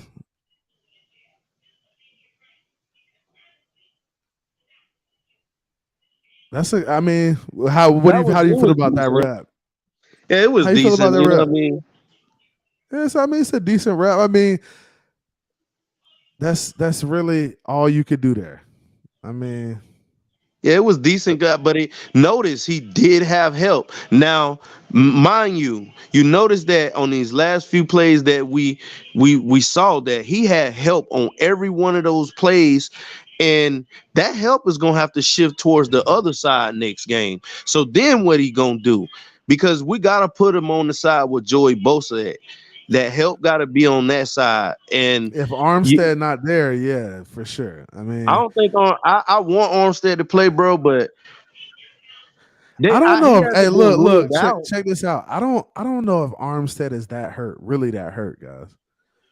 When we go look at the play he went out on, it wasn't like he was like holding his arm or anything. He just goes out of the game because he probably just felt a little tweak. I don't think he's really that hurt. I think he's gonna play. I agree with you, bro. I had that same feeling ever since, bro. They ever said he was out. I'm like, man, that nigga ain't hurt. He just getting out because he, you know what I mean? We blowing their ass out. Exactly. You already don't like to play for too long. Bro, this is him right here in the game. This is the same series. Mm-hmm. This is the same series. He takes a guy to the ground right there, gets up, runs the next play. Oh, no, that's the play he goes out.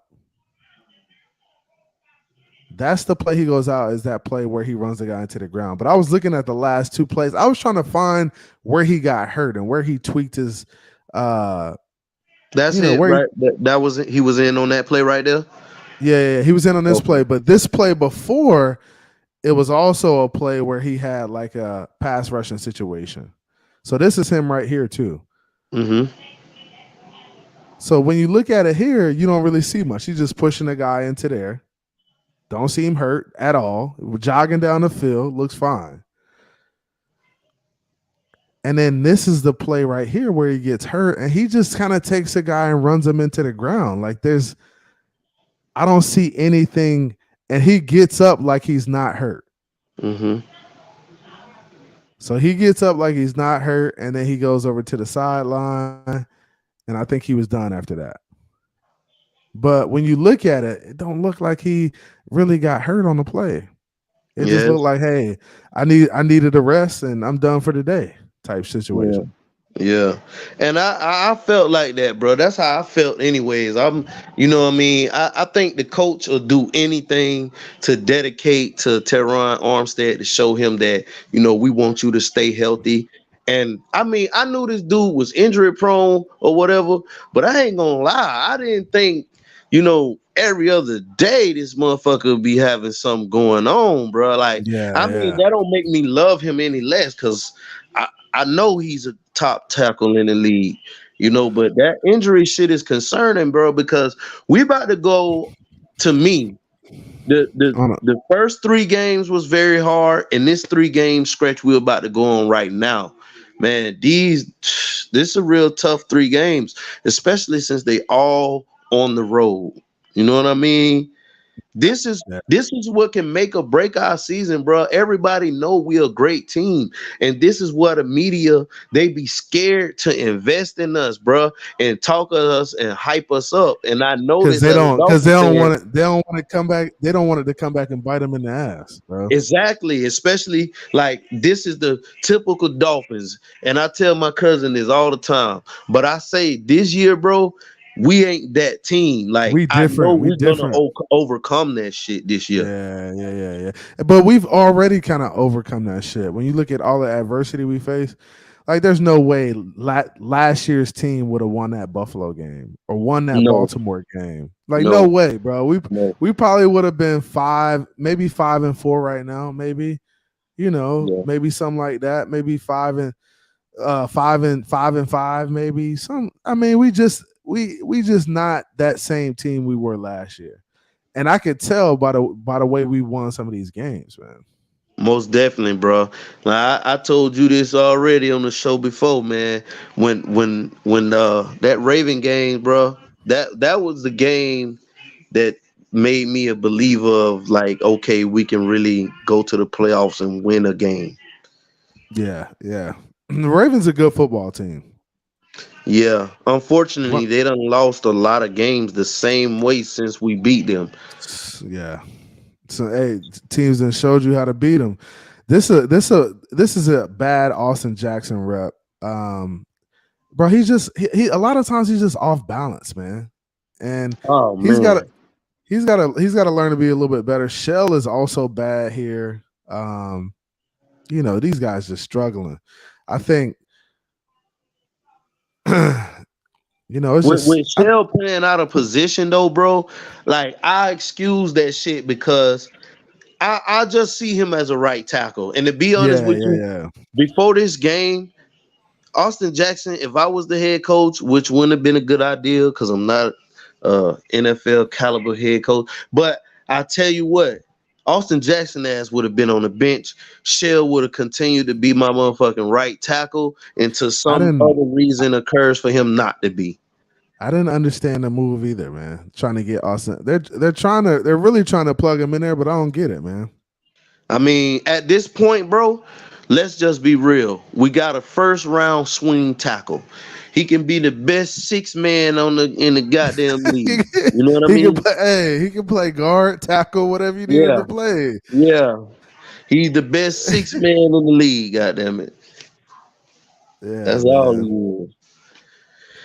I hate to say it like that, bro, because I'm gonna tell you who I hated to see as a healthy scratch. And I just don't get it. Like, y'all investing in the wrong one. And I know he don't deserve this credit, you know what I mean? So people could bash me in the comment section if they want to. But Noah Igbenogany should have been active, you know? Like, bro, how do you got all these practice squad ass cornerbacks and you mean to tell me this dude can't get on the field? Hey, if he can't get on the field with Flores and he can't get on the field with McDaniel, something's up. Something definitely up, man. Something wrong, bro. I mean, they can't be looking at the contract aspect because we lucky we won't get cut right now. It ain't got nothing to do with that. He's not good enough, bro. He's not good enough. And that's it. That's all I'm gonna chalk it up to at this point is that he's just not good enough. His game hasn't developed enough. I don't know if he ever gets there, but he's still a young guy. I mean, with Sam Madison and Pat Surtain, if they can't get it out his ass, who gonna be able to do it? I know. And then what's crazy is the kid is like super athletic, it seems like. I mean, it seems like he's got the athletic build of speed. Yeah. Is it just the brains? Is it like he be looking good out there and shit? Yeah, with the sunglasses on and shit. But that motherfucker can't play, boy. He ain't got no awareness, dog. Bro. He ain't got no awareness, man. Something no awareness, bro. Some cats, bro, that's just how some cats be. Like when they come to playing corner and they got no awareness, they can't find the ball. They always face guarding, bro. You can't get a passive interference call every time you out there, bro. Yeah, you can't. You can't do it, bro. They're gonna snatch your ass out the game. If you're doing that shit in practice, you definitely gonna do it in the game. So that's what it gotta be, bro. Because in practice, he gotta be getting toasted. You know what I mean? Because they ain't gonna let that shit go on in the game. So at practice. Probably the backup QB be eating his ass alive out there. You know what I'm saying? Bro, that's Justin Bethel starting in front of him, bro. Keon Crossing, bro. Come on. Oh, speaking of Keon Crossing, bro, this week, I don't want to see. I would rather see Keon Crossing at the 3, and I don't know if he has the hip flexibility for that. But I want to see him at the slot cornerback because he has the speed to keep up with those 1 and 2s, but he always getting turned around. You know what I mean? Like They turn him around yeah. real easily for us. He run a 4.3, bro. You know that? That dude one of the fastest dudes in the league. Wow. You know what I'm saying? And he Get just turned around. Yeah, he get turned around though, and that's why I say I want to see him at the 3 because you get to do a lot more face guarding at the cornerback position because they mostly running in breaking routes or slants and shit like that. They trying to Yeah, clear stuff out on the space. inside. Yeah. You know what I mean? Space. So yeah, man, we'll see. Man, Cater hopefully Kohu will be a better 2. Hey, Cater Kohu, despite he got beat maybe once or twice, but he's still playing pretty good football, bro. Even on that one play where he got beat, look, I'm gonna give him about 35% of the blame on that because I don't know what the coverage call was, but I know he had responsibility for that man, and he kind of like sat on a ability that he knew he had help over the top, and he sat like, if this dude make a short route, I'm gonna be there and catch this bitch.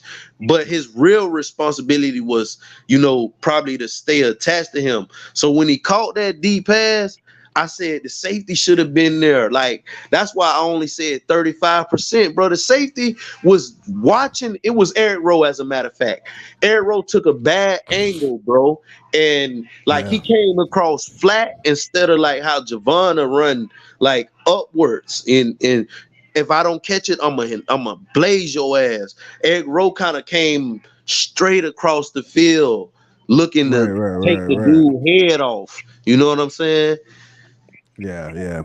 I think Rose finally kind of settling in too. Like, bro, he didn't even get playing time early in the season, bro. Like, and now he's kind of been thrusted into a role where he's that dude. He got to be that dude at this point. Yeah, man, we man down.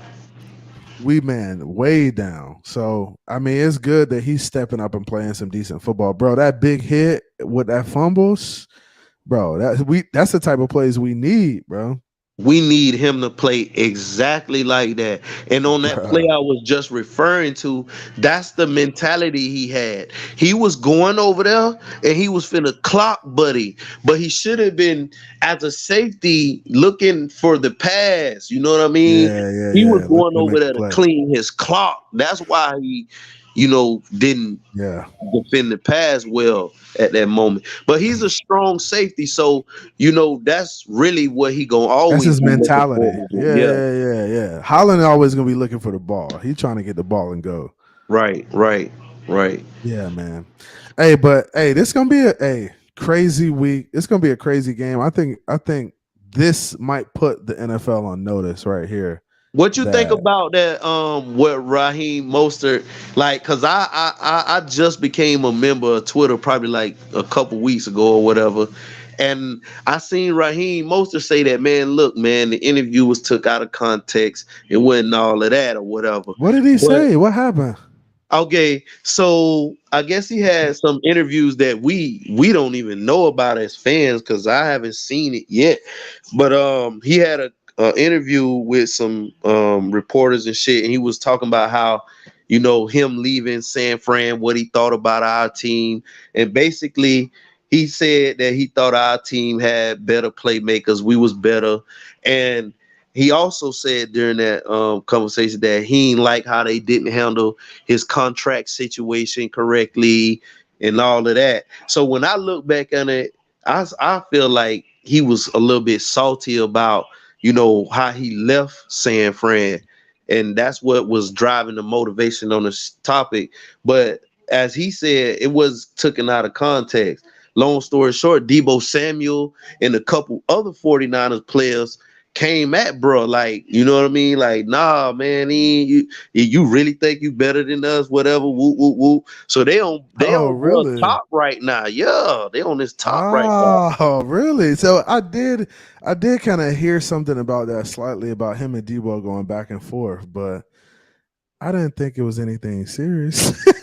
Yeah, I don't think it's serious, bro. But they're trying to hype the game from a football. Up. Yes, that's what they doing. That's what they doing. It's like a boxing match. You go back and forth a little bit. It makes it fun, but I think you know, when it comes down to it, I don't think them dudes really salty at each other. I Nah, think nah. they'll probably dap it up after the game and be like, "Yo, it's all good, whatever. It Yeah, because is you know what it is."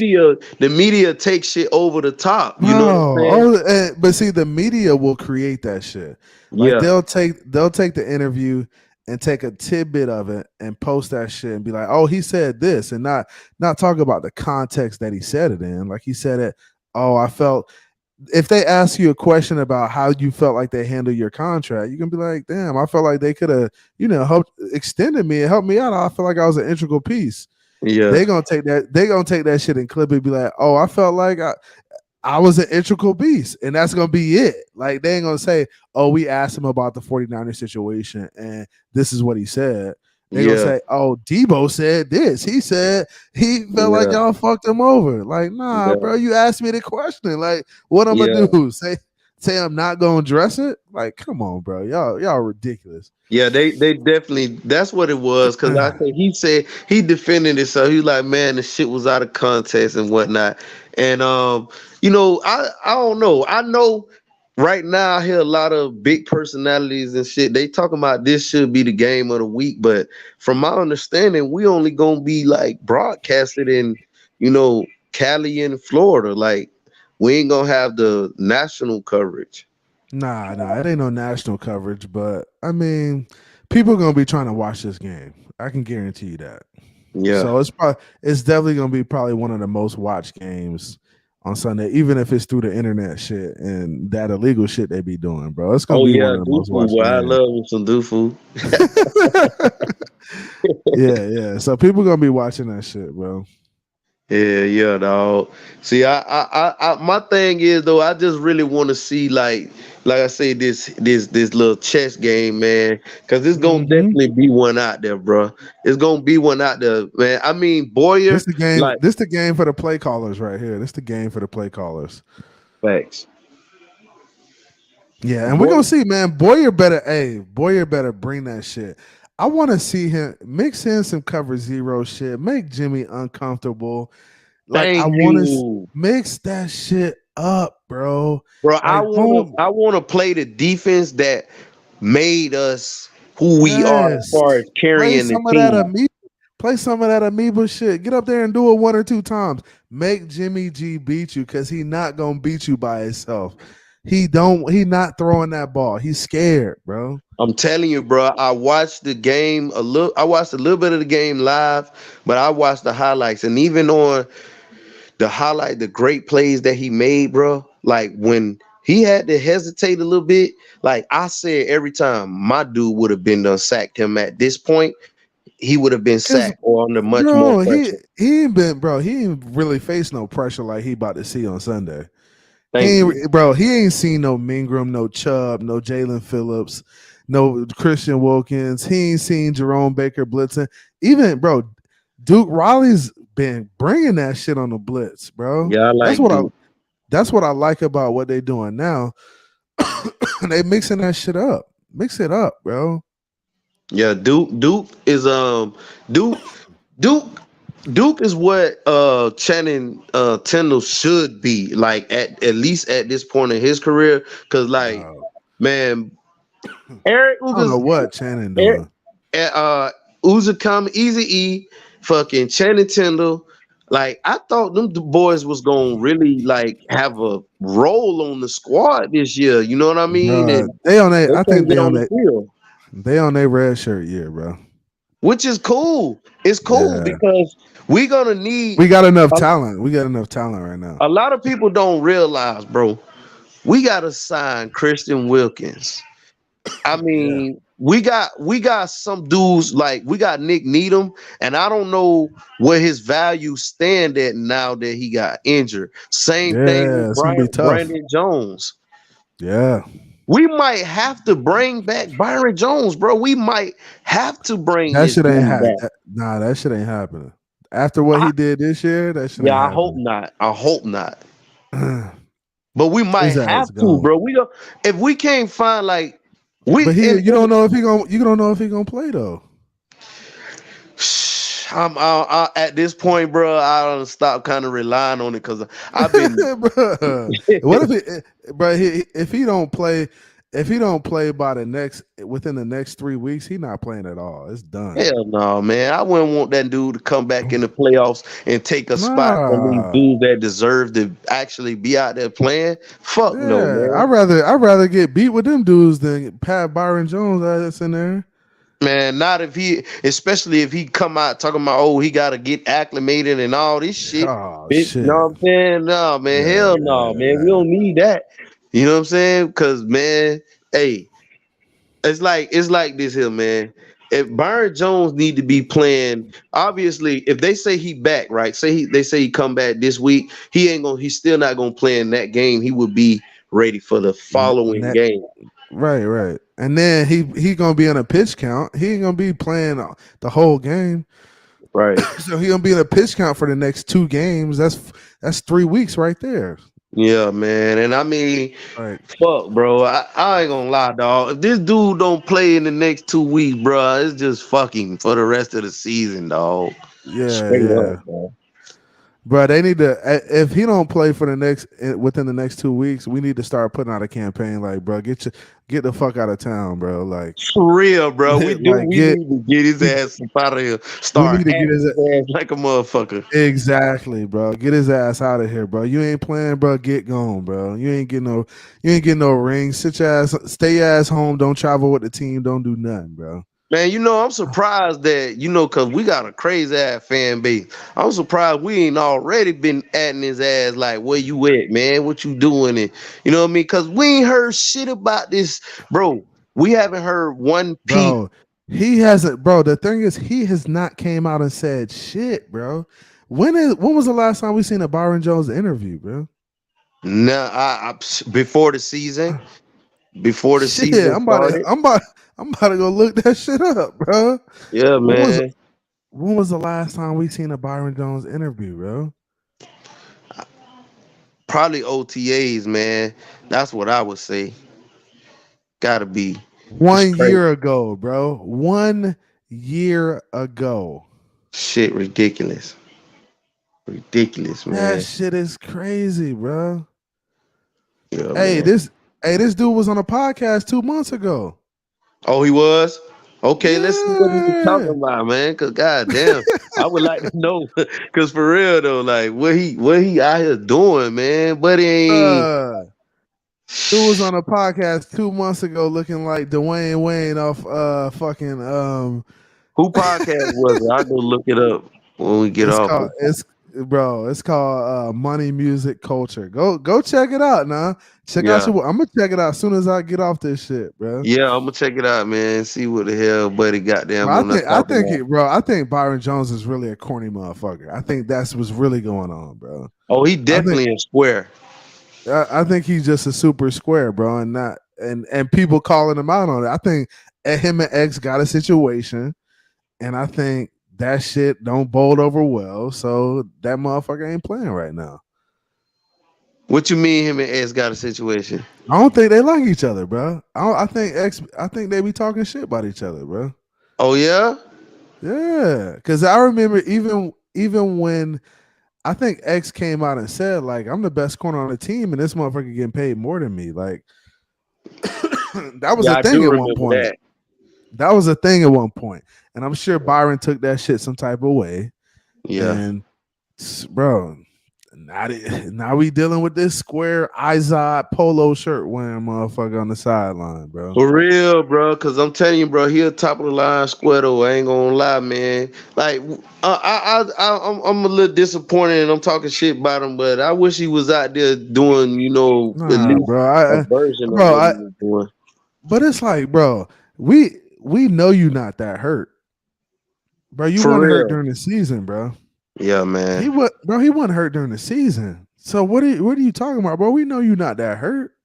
Man, this dude supposed to be playing right now, man. Like, listen, one thing I learned about Mike McDaniel is he like a truth teller or whatever. Like, he only saying the facts of the matter that can be spoken whatever he on, know.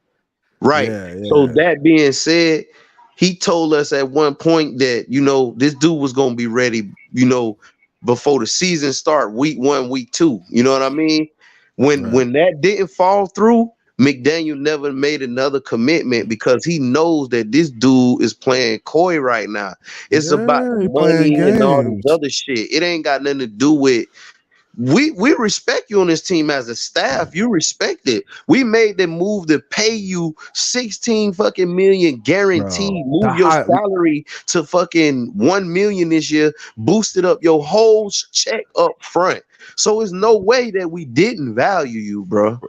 Yeah, bro, you got paid, bro. You was the highest paid player on defense, bro. What you mean? Yeah, man. Bro, at what point you was that dude? I don't know what, bro. I don't know if they asked him to restructure or what, but he right No, now I he's know he salty. got restructured. I don't know, too much details other than off my couch analytics shit. But you know what I'm saying? I know that he ended up getting his fucking whole salary up front or whatever. And we just made his base salary $1 million so that we could, twerk the team. So basically, Yeah. bro, your whole year of pay was given to you up front this year. What fucking reason would you not have to go out there and ball, especially if you plan on getting another check? Because now, if he really is planning on getting another check, bro, boom, He taking a hit right now. right? Like, you know what I mean? Because we don't have the leniency to cut him next year. So if you really planning on getting another check, why is you not playing? You know what I mean? I don't understand that. Bro, this dude is on. He got two or three podcasts he been on in the last 2 to 6 months, bro. I'm gonna go check telling this out, dog. For real, This for real. motherfucker doing interviews and shit. Bro, come on, buddy ain't hurt, bro. Buddy, Yeah, man. But hey, buddy's stealing money, bro. That's what he doing. Stealing Yeah, money. he Will Fuller and I, man. That's speaking of Will Fuller, bro. Like, dude, that got to be the biggest highway robbery That was ever. that biggest flex. That was the biggest flex ever, boy. Come on, bro. How many downs million. he played? How many downs he played? All I remember is I remember a quote saying he had got like 3.3 million for each Per one of his play. catches. God damn. You know what I mean? Get the fuck out of here, man. That's crazy, bro. Wow. How bro. Brian Flores let that shit happen, and how are we letting it happen with fucking Byron Jones, bro? It got to be a bigger picture behind these stories. Something got to be going on, bro. That you know what I mean. They just it trying has to bring... be, bro. Because bro, he was not hurt, bro. We didn't hear about a Byron Jones injury until we was about to trade his ass. Then we heard about he needed to get something cleaned up, and I thought it was cleaned up in his knee or something. Because he didn't want to get traded. So at that point, it's like, damn, like, okay, you had a little touch up. You'll probably be back week 1. That's what I'm thinking. Like, shit. Yeah. You got a little cleanup. You'll be back week 1. You ain't got to go through training camp. You're a veteran. You just be ready for week 1, be conditioned, and you'll be straight, bro. It's like, God, were you really gonna miss the whole season, bro? We 10 weeks in. I'm telling you, bro. Like I can't believe it, bro. And it would have been nice to have him back this. It would have been nice to have him back this game in particular, because like I said, this is a defensive match. So I mean, at the end of the day, man, it is what it is. It would be nice to get him back, get him into a groove where he's playing. Bro, just spot play him for like the first 2 or 3 weeks. And then roll into the last 3 weeks of the season playing full time, and then just playing good ball, and then roll into the playoffs when he's playing peak, and then we can sub guys in as needed. We got depth if somebody goes down, bro. That would be the perfect scenario. You ride off into the sunset, get you a ring, get you another bag, and you back. Exactly. Did you hear about this tackle that we signed? This we stole him from somebody practice squad, but he a veteran or whatever. Yeah. Somebody. Who was it? I don't know who exactly it was though. No, I don't know neither. I was just seeing if you probably know who it was, but hold on one no, second. having some Yeah, I don't audio. know his name. I think it start with an L or some shit like that. But I don't know, man. I just if I was the coach, I would get him acclimated as quick as I Hold can on one second. and My get his shit ass tripping. elevated for game day because relying on Greg Little and Austin Jackson, I mean, bro, we too deep in the goddamn depth line. Like we too deep down in that bitch. Right now, we gonna need some extra options, man, because There like we go. unless Little live up to his potential, we in Man, trouble. man, we need some help, bro. We really do need some help, man. Hopefully these boys figure it out, man. We bro, we just need these guys to come to play, man. We need our depth. We need everybody right now. I feel like with with Needham going down, with Brandon Jones going down, bro, we need as much as we could get right now. And it'd be perfect if we could just pick up whoever and just ride this thing into the playoffs and try to make this run at it. Bro, because I mean, honestly, talent-wise, we good enough. And with the coaching situation, I feel like McDaniels can out scheme a lot of these defensive coaches. And I think on defense, we got the talent to kind of play with anybody. So if we can stop the run and force teams to pass the ball and get that pass rush going, bro, we're going to be a problem. You notice No when we doubt. talk about all our injured players, we don't even mention Ogba ass because like Bro. that was a disappointing like he was a flow scheme guy because bruh, he ain't do shit for us all season and then got hurt. Like what the Yeah. fuck was Yeah. invisible out there, bro? He I don't was. even know if he had any tackles this season.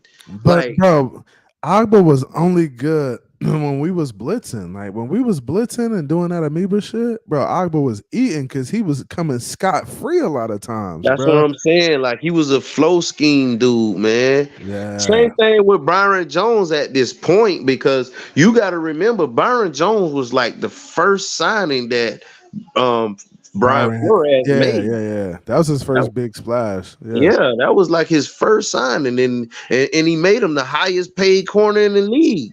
but You I know what I think mean? look. I think Flo's situation was I think Flo was bringing Byron over to not only be a corner on the team, like a cornerstone of the team, but I think he was going to replace X as that dude on at the corner position. He And I was. think That's why they drafted Noah. That was the exactly. plan, bro. Bring in Byron, make him the number one, Yep. trade fucking X, but X became X expendable because he had 10 goddamn picks that year that they were exactly. gonna trade him, but then he had 10 picks. Like, how the fuck you gonna trade a dude with 10 picks? So that Yeah. fucked up the whole plan. Then Noah Mbagami couldn't even become a three. And X just looking at their ass laughing. That's all he doing. Cause X got on the podcast with my teammate Antoine Bethea in that offseason. And he was like, yo, he was like, them dudes, he was like, it's a dirty game, bro. He was like, these dudes brought Byron Jones over, paid him more than I got paid. Way more than I'm getting paid. And then when they drafted a corner to replace me, he was like, I had to go out and ball. I ain't had no choice. He Yeah. was like, bro, I got a ball. I ain't got no choice, bro. And I mean, he was already a good cornerback and shit, but that right there just took him over the top. Like that was all the Bro. motivation he needed. That's all they did was piss him off, bro. He came out ready to play. Yeah, man. Hey, well, I appreciate you coming through, man. I'm gonna get up out of here, man. Hey, it's always a good conversation when you come through, T-Bear. It's always love, my boy. Most definitely, vice versa. Hey, man, before you get up out of here, I was gonna say, bro, 'cause I know you do your thing all the time, anyway. But I wanted to goddamn set up some, and maybe we could talk off stage or something like that. But I wanted to do something where we do like a video review. You know what I'm saying? Like, see how you did it today. Instead, though, bring me in so we can get a couple point of views on that thing when you do it.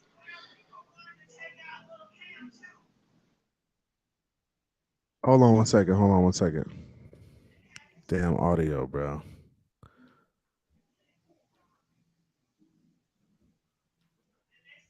Can you hear me? Yeah, I got you. But yeah, though, man, we gonna link it up, man. We gonna do that thing, man. We gonna get together, but keep doing your thing, CB, Hold man. I fuck with you, bro. Yeah. I just got you back. But yeah, bro, I'm gonna actually put my you still there, right? Yeah, I'm here.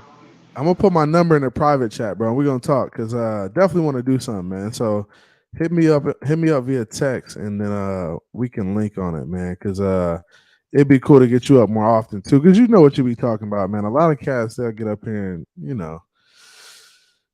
act like they know, but it's cool to get cats on who be really talking football and really know what's going on, man. I appreciate you Most coming through, definitely. And I like just hearing everybody's point of view too, because one thing we got to understand is we all got opinions. Really, most of us don't have a fact-based opinion because we're only going off what we see. But I heard a player say, and I'm gonna let you go after this, bro. I'll keep going. But I heard the player say, man, like PFF and all the motherfuckers, people and the analysts, they don't know what they talking about. These boys be having a totally different coverage than what they go on the screen and do play-by-play. But their coverage be totally different. You know what I mean? Their responsibilities be different. It may seem like I was supposed to be covering this guy. Like X said that he gave that supposedly PFF said that he gave up 2 touchdowns, but they don't know exactly what's going on. He ended up in that play. It looked like he was responsible because he was trying to make a play a ball. You know what I mean? He came from where he was supposed to be to make a play on the ball. So you say it's on him, but really it's on the safety or somebody else. You know what I mean? Because they don't, and that's what. But see, and that's why I be looking at these other platforms like blame Tua for stuff and blame other players for stuff that, bro, you don't even know what the play call is, bro. It would be different if you know the play call and you got the play sheet in front of you and you're the coach and you know where that shit's supposed to go, then you can get on these guys. Like you can get on them at that point, bro, because you know exactly what their responsibilities are and what they're supposed to be doing. A lot of times we don't even know what the play is. We just know they're running routes. We don't know what the 1 is, the 2 is, the 3 is, none of that. We don't know where they're supposed to go first, what the reads are. So it's hard for me to get on here and just be like, oh, you ass, or you not doing what you're supposed to do, because, bro, I don't know. So y'all got to keep that in mind when you listen to these people talk, man.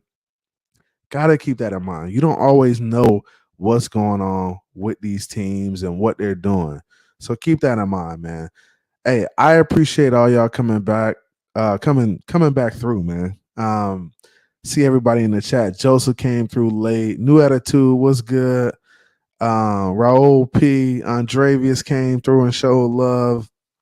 Dubs MC Cruz. My man Mace popped in. T Berry always gonna show love. Raul Parada, Manny, Shaq Phins, Shake Money came through. Thomas was on. Irv was in here. Q was in here. Appreciate everybody coming through, man. I'm out. I'll be back this week though. I'm gonna do a little surprise. I'll be on Miami Sports Music Friday night. Check me out, man. It's always good times, good vibes. You know what time it is. It's Finsake with CB83. See ya. Came from the bottom, that's foreign. I swear that I'm up for the sun in the morning. Oof, hey, I gotta flex. I need a Nike bag, give me the check. I need the money and power, respect, but I promise I'm repping the O to the dead. Hey, oof, I told him out of my way. I don't got nothing to say.